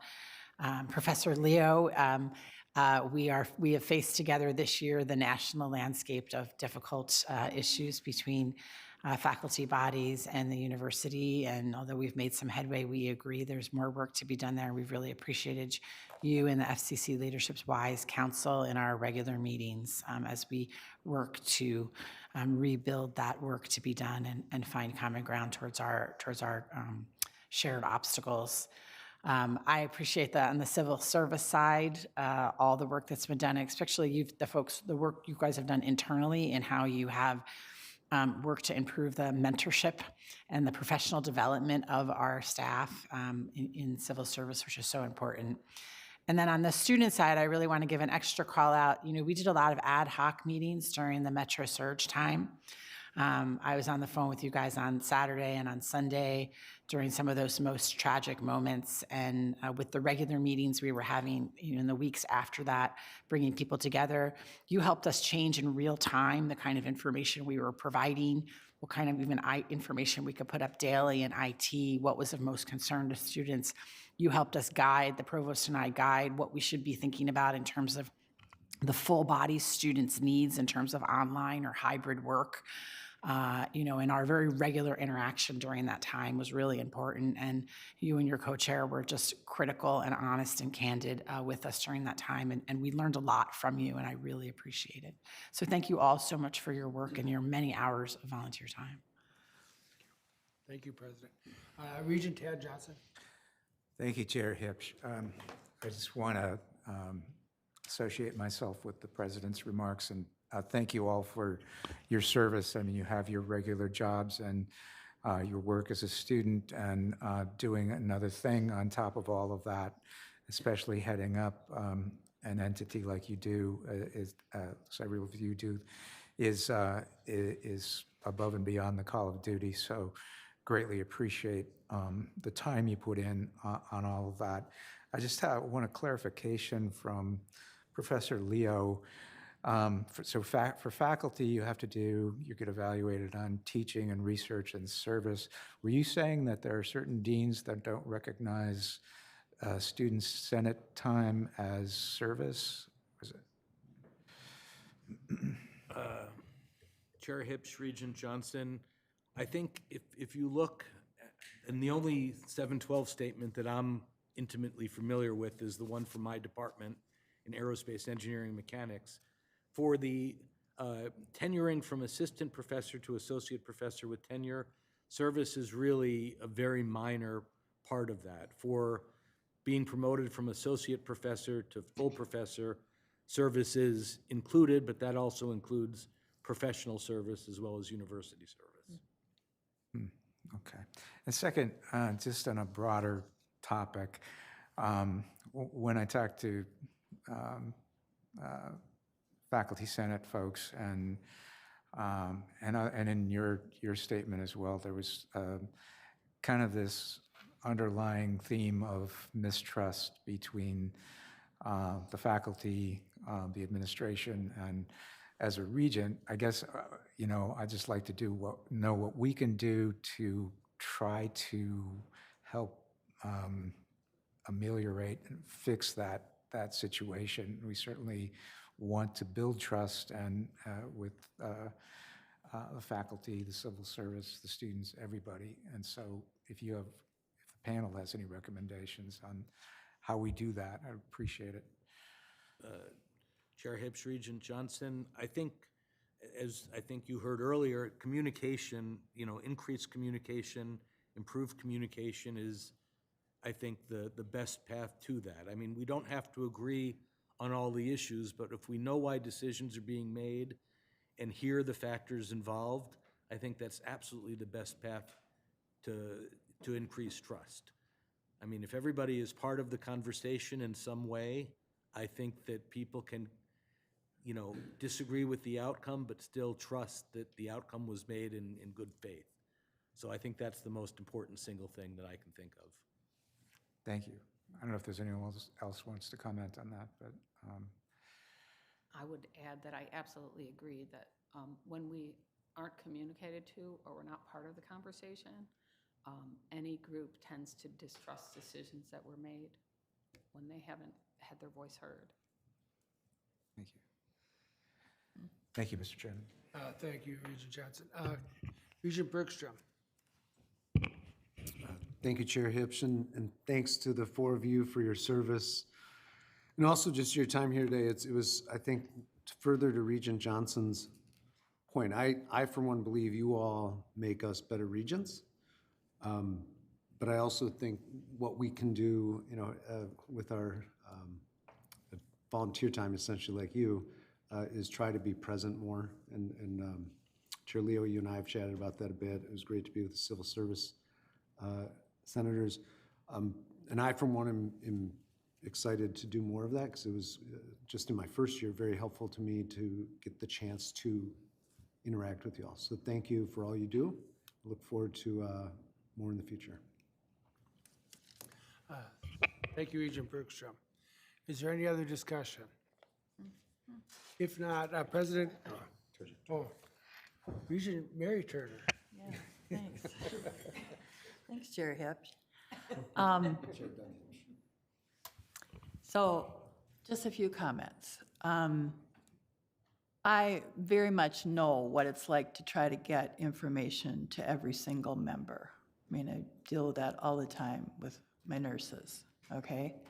And just a few things. I agree that we would love to be more involved with all of, be able to come to more of your meetings.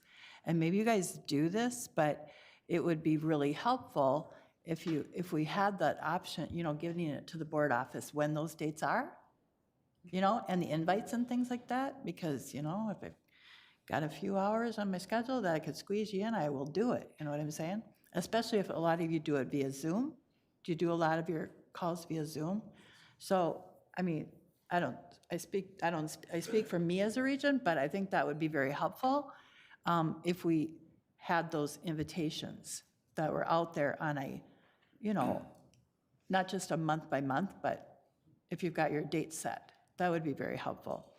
And then as far as just a few organizing tours, I know what it's like to try to get my nurses are always like, unless you've actually sat down and had coffee and looked them in the eye and chatted with them, they kind of feel like they don't know. They didn't get the information. There's always, you can do every emails, you can do posters on the wall, you can talk to them, but they'll always say that they didn't get the information, okay? That's just a given, that's just human nature. But you can do things like setting up phone trees.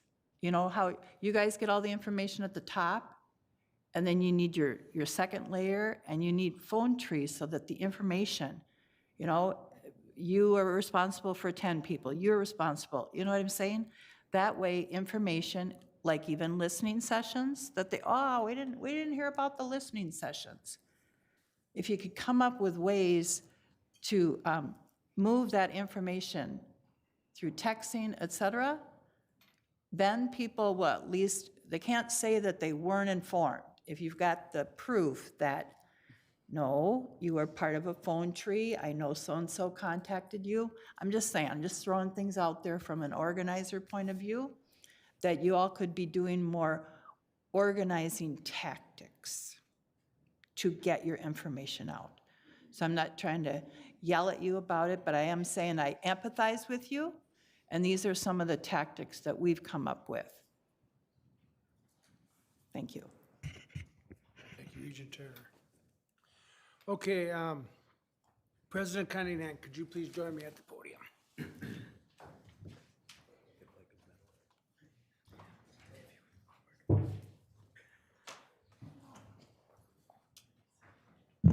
Okay, get this adjusted.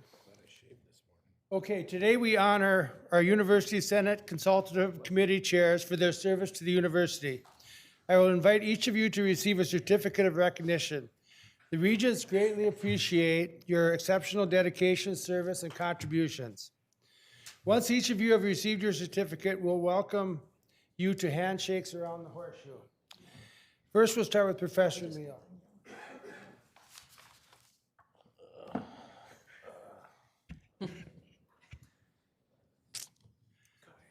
Thank you.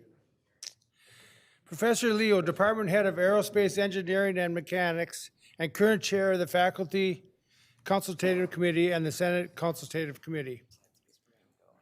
Congratulations.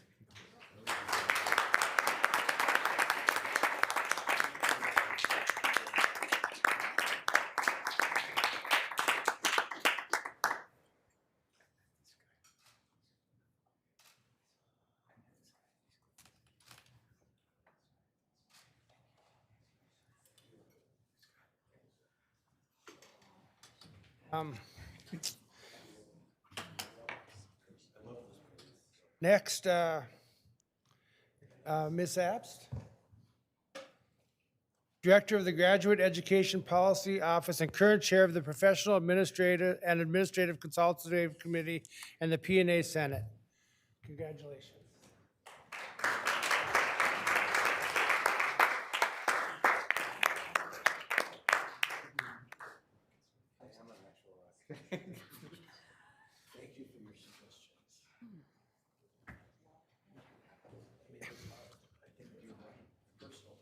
Next is Ms. Burns-Velez, Executive Assistant to the Dean of the College of Veterinary Medicine and current Chair of the Civil Service Consultative Committee and the Civil Service Senate. Congratulations.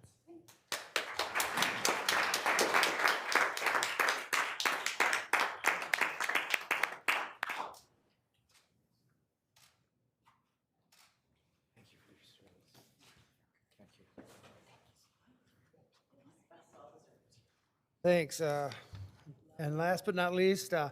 Scavala to join at the podium, student at the Carlson School of Management and current chair of the Student Senate Consultative Committee and Student Senate.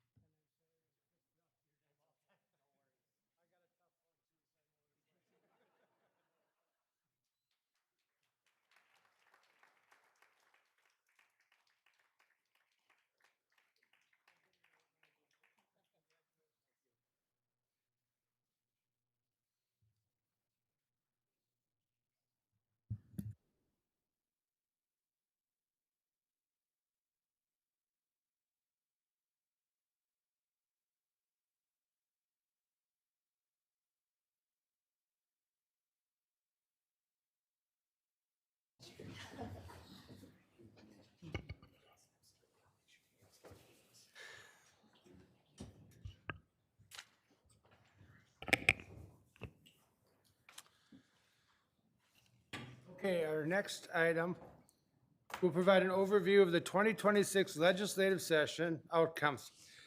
Presenting this item is Vice President for Government and Community Relations, Aaron Sexton. Vice President Sexton, welcome and please begin when you're ready.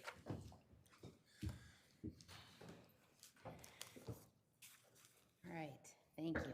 Thank you, Skeeter. Chair Hipsch, Regents, thank you for the opportunity to be here to give an update on the 2026 legislative session. It's been a wonderful 5 months. It's truly been an honor to represent the university. So let's see here. So as a reminder, we went to the Capitol with 3 requests. Our HEPR requests, the St. Paul Campus Center, and dental school renovations. We knew this was going to be a highly competitive year for bonding dollars, and early estimates for a bonding bill ranged between about $800 million to $1.2 billion. And the total overall request for bonding dollars exceeded $7 billion. So we knew it was going to be a highly competitive year.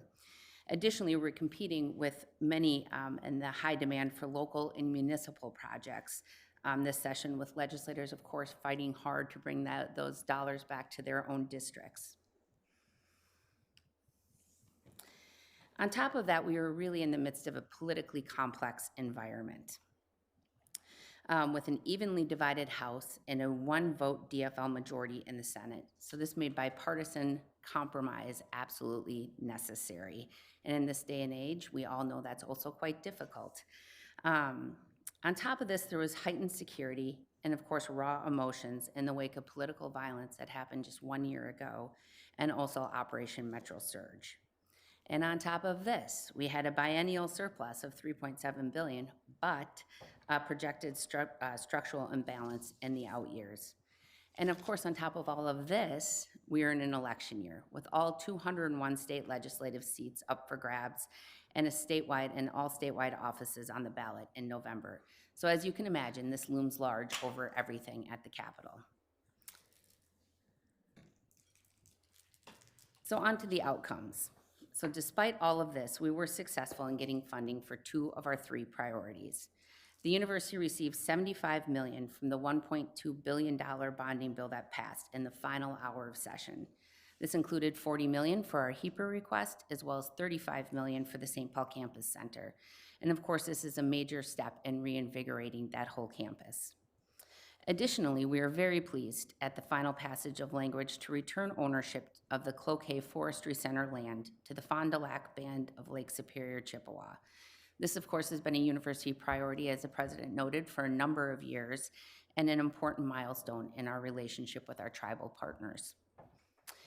So when I presented back in February, in week 5, I think that I had been at the university, we talked a lot about how we build alignment with the needs of the state. As one of the top recipients of bonding dollars with projects that garnered strong bipartisan support, the university's message and responsiveness to the needs of the state really resonated this session. We also talked about how do we achieve that statewide relevance? How do we consistently connect the university's work to the health of Minnesota's economy, our workforce pipeline, and communities across all regions of the state? The St. Paul Campus Center ended up being a great example of that statewide relevance. With ag as a top economic driver for our state, legislators saw the importance of reinvigorating that campus so we can drive the needed research and train the next generation of vets, farmers, and researchers that are going to keep the environment and agriculture at the forefront for our state. And we also talked a lot about how we need to engage broad support from voices across the state. This session demonstrated how critical that advocacy is, with increased quality and quantity of engagement throughout the session. So by the numbers, this session the university showed up with historic levels of activity and engagement across the board. The team helped to support a coordinated university presence and testimony across 27 legislative hearings. We tracked over 375 bills with potential impact to the university. And we received a record-breaking 95 fiscal notes with requests to provide lawmakers with financial analysis on impact to the university. Additionally, we successfully managed the submission of 22 mandated reports to state committees and showcased our system-wide priorities firsthand by hosting legislators on 6 comprehensive bonding tours that highlighted our projects to legislators and staff. One of the other things we talked a lot about is engaging those broad voices, and we did it. And say our regents, students, faculty, senior leadership, alumni, and external partners all showed up for the university this year. We significantly elevated the quality and impact of our legislative engagement across the entire system. On our day at the Capitol, we coordinated 74 in-person constituent meetings with state legislators and hosted a high-visibility Capitol Request Showcase right in the Capitol Rotunda. Our community's voice was further amplified by powerful student testimony in our committee hearings, active student participation in bonding tours, strong leadership advocacy from our regents, and of course, UMAA engagement through a series of successful legislative alumni socials, hosting an alumni web forum for alumni on the St. Paul campus, and all of this reinforced our vital network of support. We also had over 1,700 constituent emails in support of the capital request, strategically building throughout the session. From tours to meetings to hearing testimony, we trained students, faculty, staff, and alumni not only how to advocate for a capital request, but the importance of connecting with those legislators personally. So as those emails went in, over half of them personalized those with personal stories to share with legislators. Our message was heard by legislators from every corner of the state, and it made a difference. So, looking ahead, we know we are going to have a much different legislative landscape next year. A total of 43 lawmakers are exiting their current seats. Some are running for different offices, and some are retiring altogether. This means that over 20% of the legislature will not be returning in 2027, and a loss of a staggering 384 years of combined legislative experience. So while this represents, of course, a loss of institutional knowledge, it also gives us an opportunity to educate and build new relationships on the importance of the university to this state. In 2027, a reshaped legislature and new governor will be tasked with building the budget. While the state's last economic forecast predicted a modest positive balance of $377 million, state finance officials continue to warn of a significant lingering structural budget deficit. As the president noted, we are already beginning to prepare for 2027 and will be hitting the road this summer at county fairs and across the state, bringing the university's story to communities and people who want to engage with us and building that reputation of the university. So with that, I just want to acknowledge the government and community relations team who did great work this past session. It was wonderful to come in and have a team so ready to go and work and be present. And our colleagues at the UMAA who really, I think, were a fantastic partner this session. All of you, every time we asked for you to engage, you did, so thank you for that. And the many other partners that we had this legislative session. So thank you, appreciate it, and I'll stand for any questions. Well, thank you very much for your report, and thank you for hitting the ground running in a big way and really taking this, I mean, you talked a lot about the state, but we also have the national, and we also have local, that we have to also deal with in our 87 counties. So thank you for that. And I can speak on behalf of myself and not the rest of the regents, but I would be more than willing to get more involved with the legislature or whatever I need to have done.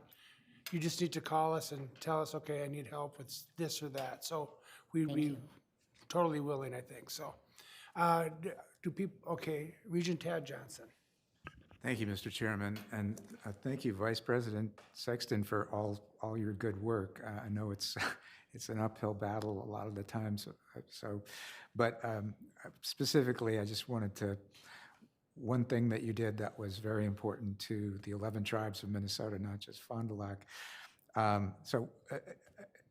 Getting that land back is so important to the band. But several times a year, sometimes 11 times a year, I teach tribal state relations, and I go through the sometimes exciting, sometimes very boring history of federal Indian policy as it applied to Minnesota. And I show maps and how land was lost. And when I get to Fond du Lac, I have to point and say, much to my embarrassment, this parcel that was taken under the Nelson Act belongs to the University of Minnesota. Now, at the end of the month, I will teach it again, so I'll be able to say something different, and greatly appreciate that all the folks that worked on that, Karen Diver, and I know the president's office was involved, and so thank you for that. Appreciate it. Thank you, Regent Johnson. I would just give a quick call out to Andrew Chelsouth on our team, who's been working on that for a number of years, and it was really wonderful to see that come to fruition. So thank you. Thank you. Any other comments? Regent Lugar. Thank you, Chair Hipsch and Vice President Sexton. I really want to just echo Regent Johnson's comments, but also really commend the President and her leadership team on their engagement at the legislature. I think this is critically important, and you've jumped in and really been there for the university. I also want to commend you for your strategy and leadership in engaging so many of us in the outcomes that we see. So thank you. Thank you. President Cunningham. Thank you so much, Chair Hipsch and Vice President Sexton. I want to really commend your whole team on a couple pieces. One, you jumped in, pretty much almost in the middle of session here, and just really your whole team coalesced really nicely. Your management and your leadership of this team has been incredibly strong and has shown through for results. The way that we're coordinated now with our communications and marketing, and the way that we're coordinated with our stakeholders. So you presented this very quickly, but the fact that all of those different stakeholders were at the legislature this year, all singing on exactly the same 3 points, is nothing short of just tremendous and and somewhat historic. And that was a testament to the way that your team is working. I know you've also been working on local events with the community in Dinkytown and also with the county fair strategy. So, all just really spectacular. And then the other thing I think is important, maybe to say that we don't always say, but, we are, as our secretary mentioned earlier on, we are not a political body. We are a nonpartisan body, and we advocate for people for all across Minnesota for the mission of service, research, and education. And your team shows up that way. And it's really important that they do. And we are more successful because we have shared mission with every single citizen in the state of Minnesota in every single county. And when we show up that way with our shared common goals, in a way that is rigorously not political, is how we're successful. And that's part of how we were successful this year. And it is what both you and I believe deeply. So thank you very much. Thank you, President Cunningham. Thank you. Well, thank you very much for your report. Okay, our next item is an update on the 2026 Special Olympics. To present this item, we welcome Vice President for Communication, Chris Gotti, and Christy Sovereign, President and CEO of the Special Olympics USA Games. Vice President Gotti, would you like to begin? Sure. Thank you, Chair Hipsch, and thank you, members of the board. Thrilled to be joined by Christy Sovereign, CEO of the 2026 Special Olympics USA Games. Christy has provided outstanding leadership and great partnership for the University of Minnesota through this process. Today, we're going to share a snapshot of what we're about to experience here on the University of Minnesota campus in a week, an overview of the Special Olympics USA Games, along with an overview of how the university is proud to host those games and the light we're shining on those games. And of course, we're open to your questions as well. But before we begin, a video that gives a little bit of a glimpse of what we're going to see in just 1 week.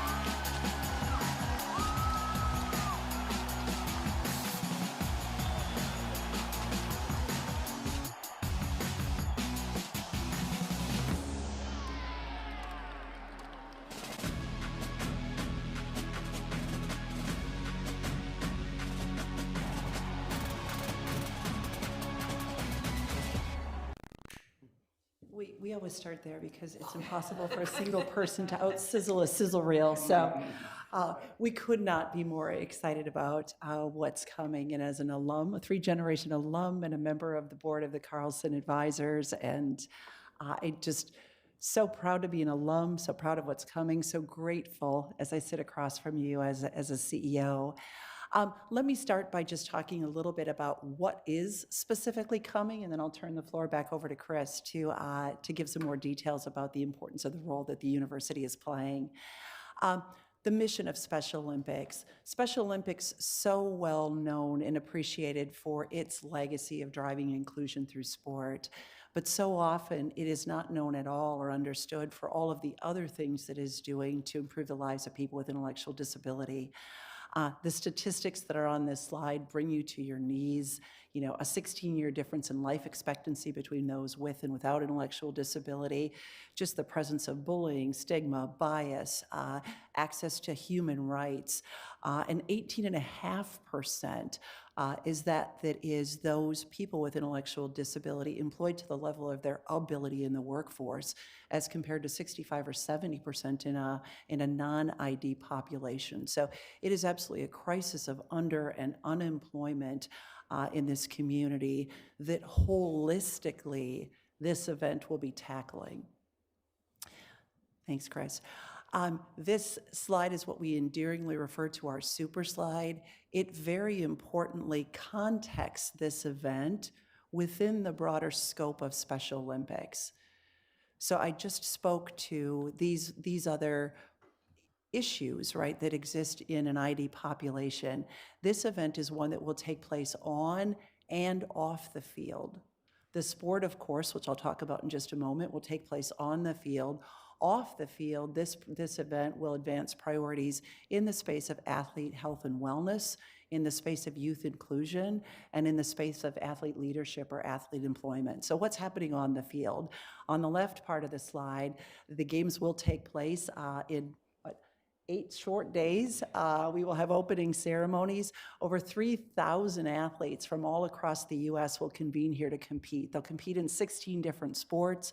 13 of those 16 sports will offer unified sports competition.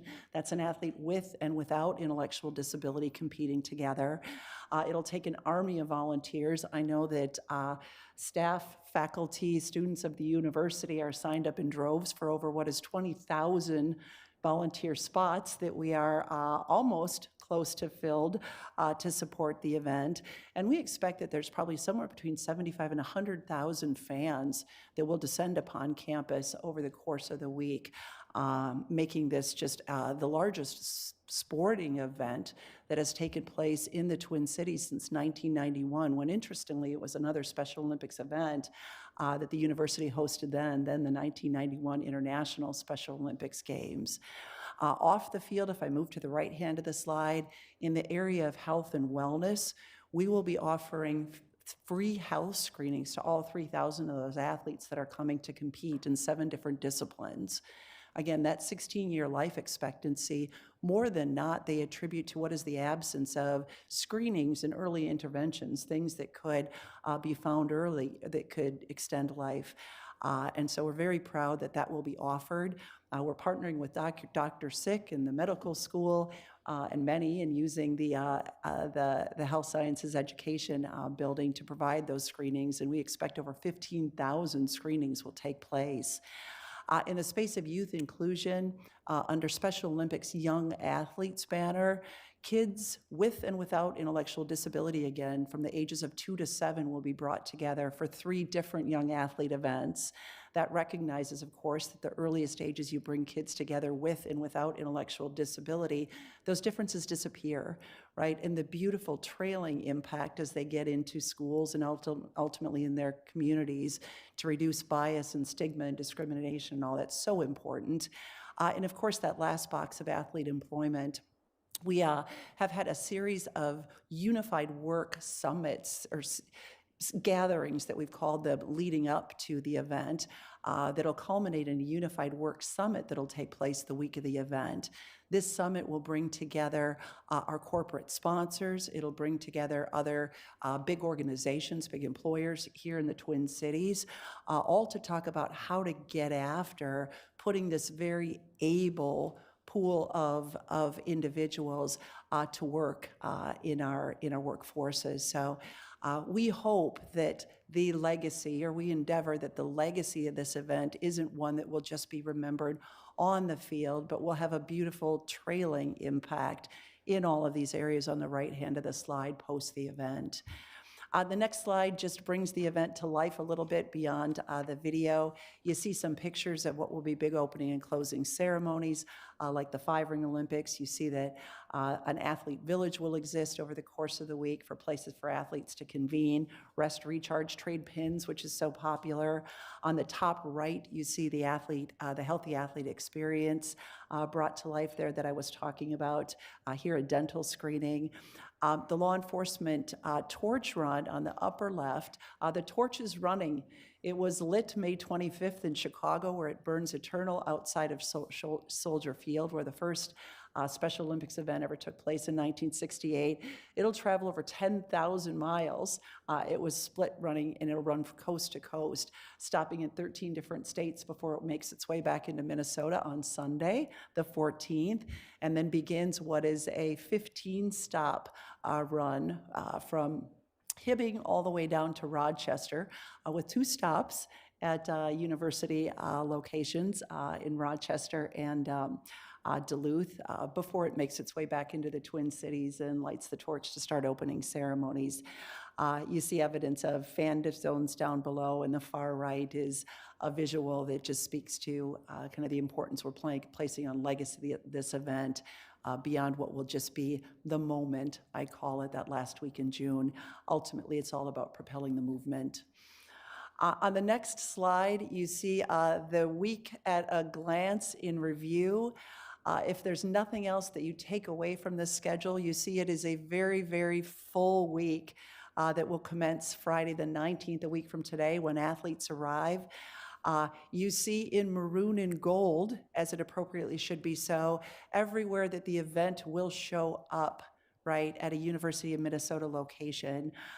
The only thing that will not be at the university is a handful of sporting events that will be hosted up at the National Sports Center in Blaine, and you see an event that will host at Allianz Field middle of that week there, specifically Monday, to celebrate unified sport. So we could not be more grateful for what is the university's partnership that I'll let Chris go into in some more detail now. Christy, thank you. A special shout out and a call out to the many people across the university that are making this happen in partnership with the Special Olympic USA Games. A special salute to Beth Zamzow and Liz Lim in the Office of General Counsel, Stephanie Davis in Gopher Athletics, and Paige Roman in University Services. They have done incredible work across many hours and many months to make sure that the university shines bright as part of this USA Games. We are very proud to host these games, and our endeavor is really to elevate the experience delivered and the impact for those 90,000 athletes, their coaches, families, volunteers, and spectators who witness this event across the nation and around the world. We're making available as a university our world-class athletic facilities, being good hosts in terms of food and lodging, the special event spaces.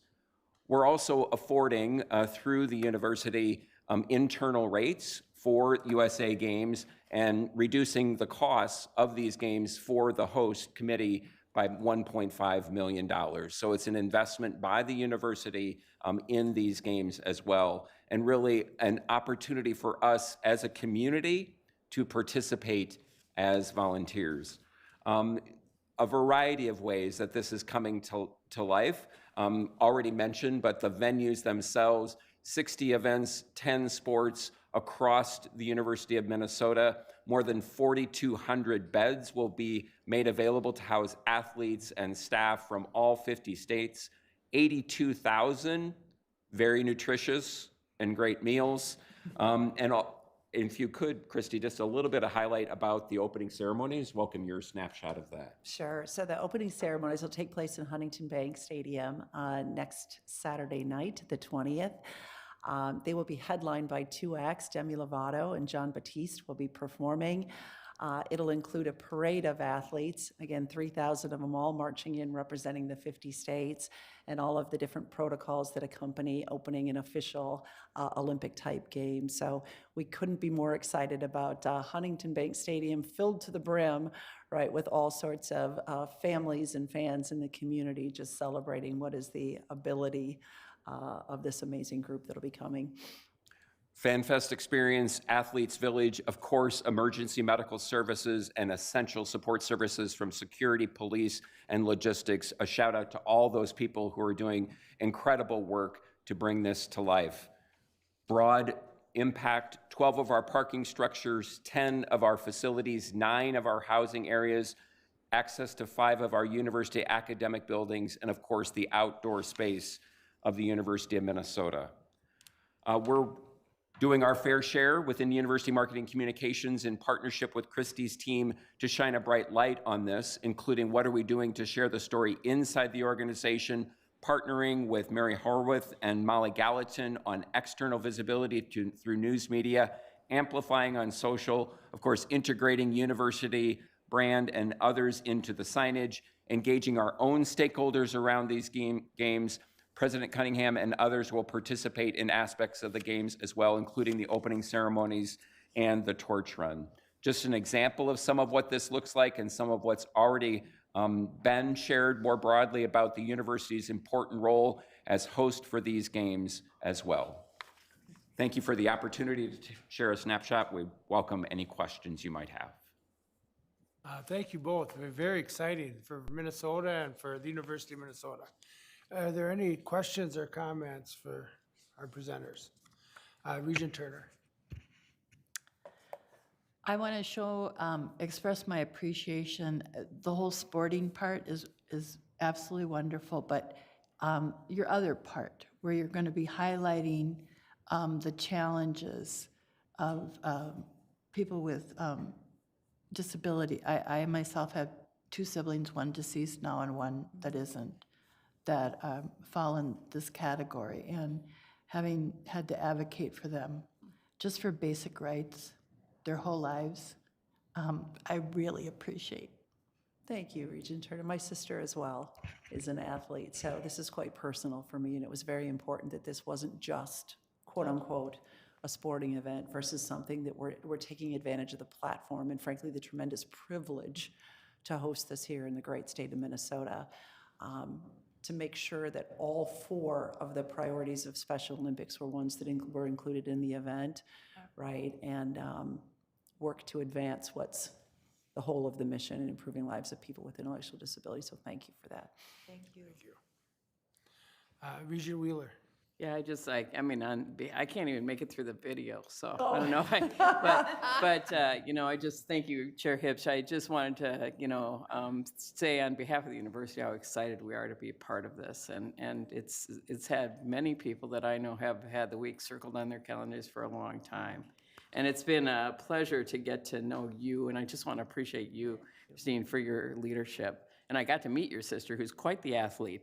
So that was special too. But thank you for your leadership. Thank you for Accenture for giving us you as an incredible leader. And thank you for all the thousands and thousands of people who have volunteered to do this. We are so excited to host. Thank you.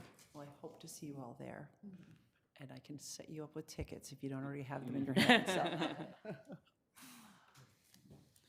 Any other comments? Well, thank you, and I will see you at the opening ceremonies. Thank you.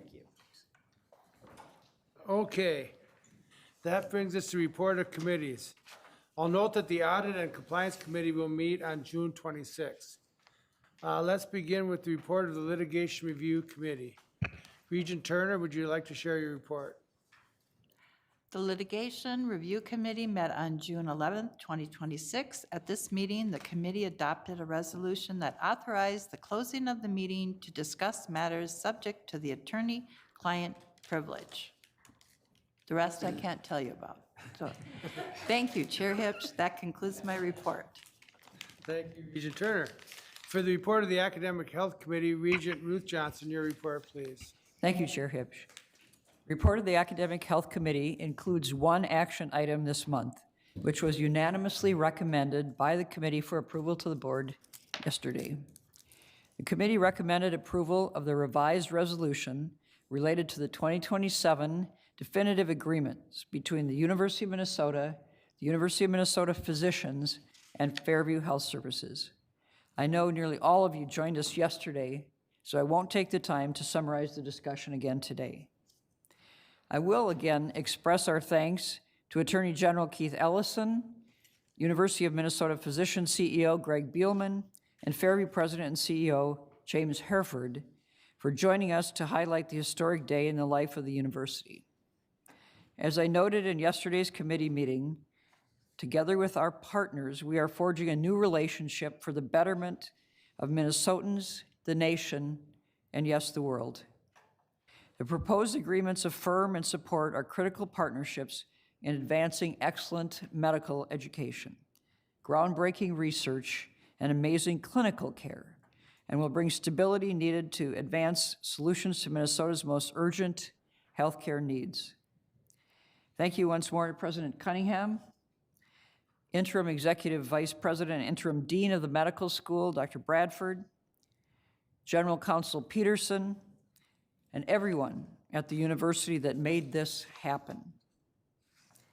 With that, Chair Hipsch, I move approval of the revised resolution related to the 2027 definitive agreements between the University of Minnesota Physicians, and Fairview Health Services. Thank you, Regent Johnson. Is there any discussion on the motion? There being no further discussion, all those in favor, please say. Do we need a second? Not from a Mr. committee, Chair, right? from committee reports, you do not need a second procedurally. Okay. Do we vote? No. There being no further discussion, all those in favor, please say aye. Aye. All those opposed, say no. And now I am going to go off script, and I want to get a big round of applause for the whole thing.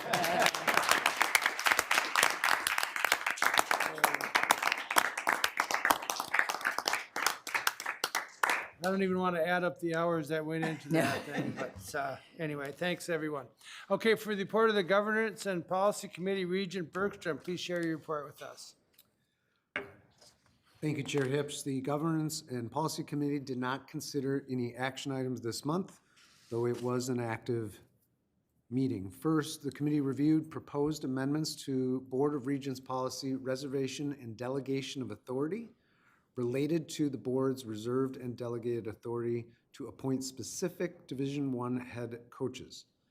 The proposed amendments were developed based on committee feedback at the December and February meetings and in collaboration with the President, the Office of the General Counsel, Twin Cities Intercollegiate Athletics, and the Duluth campus as well.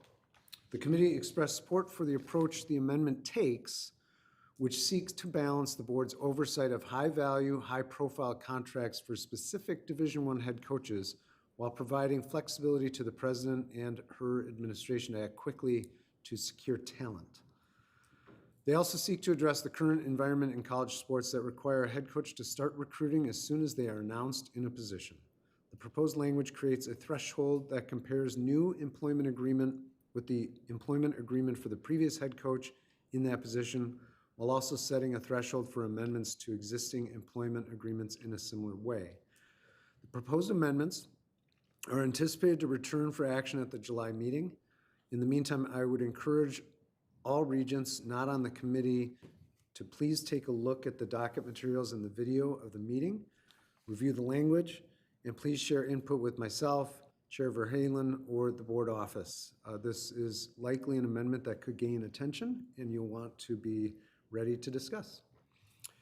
Second, the committee received an information item that included the 2026 Board Policy Report, a highlight of the year. Thank you, Chair Hipsch. That concludes my report. Thank you, Regent Bergstrom. Next, will we receive the reports of the Mission Fulfillment and Finance and Operations Committee. Their reports will note those items the committee has approved on behalf of the board. We will start with the Finance and Operations Committee. Regent Wheeler, your report, please. Thank you, Chair Hipps. The Finance and Operations Committee unanimously approved 3 items on behalf of the board this month. Those items were 1 real estate transaction for the Rochester campus, the adoption of the Board of Regents policy, capital reserves and liquidity management, and repeal of the Board of Regents policy, central reserves fund and investment of reserves, and the revised consent report, which included 7 employment agreements, the use of long-term capital financing program proceeds, 4 purchases of goods and services, and 1 real estate transaction. There were no other action items approved this month. Thank you very much, Chair Hips. That's my report. Thank you, Regent Wheeler. For the mission fulfillment report, Regent Tad Johnson, your report, please. Thank you, Mr. Chairman. The Mission Fulfillment Committee unanimously approved 2 items on behalf of the board this month. Those items were the university enrollment plan and the consent report, which included approval of changed academic programs, approval of discontinued academic programs, approval of new academic programs, and the conferral of tenure for new hires. There were no other action items approved this month. Thank you, Chair Hipsch. That concludes my report. Thank you, Regent Johnson. And for the Presidential Performance Review Committee, I will share the report. The Presidential Performance Review Committee, which concludes myself and Regents Johnson and Wheeler, met on May 4th, May 6th, May 29th, and June 10th. At each meeting, the committee adopted a resolution that authorized the closing of the meeting. We anticipate delivering a summary of our conclusions at a future Board of Regents meeting. That concludes the Presidential Performance Review Committee report and report of the committees. Okay, that brings us to unfinished business. Is there any unfinished business to come before the board? Okay, seeing none, is there any new business to come before the board? None. So there being no additional business before the board, the regular meeting is adjourned. And so we're closed, and now I'm going to call to order the 2026 annual meeting of the University of Minnesota Board of Regents. We have one review action item before us, and that is the establishment of our regular meeting schedule for 2026-27. The proposed 2026-2027 board meeting calendar follows the model used this year and includes regular meetings, topic-specific meetings, active learning dates, and special meeting holds. And new this year, the tentative schedule for 2027-28 year is included in the docket for your information and planning purposes. The 2027-28 schedule will be acted on the board at the 2027 annual meeting. With that, is there a motion to approve the regular meeting schedule as outlined in the docket? So moved. Second. Okay, there is a motion and a second. Is there any discussion?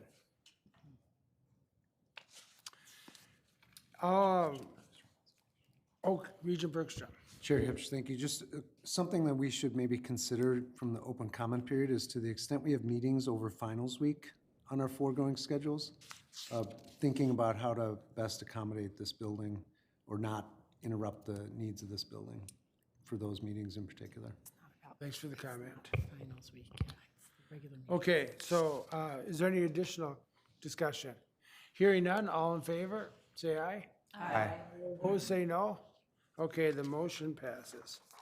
There being no further business, the 2026 annual meeting of the Board of Regents is adjourned, and we are adjourned. All right.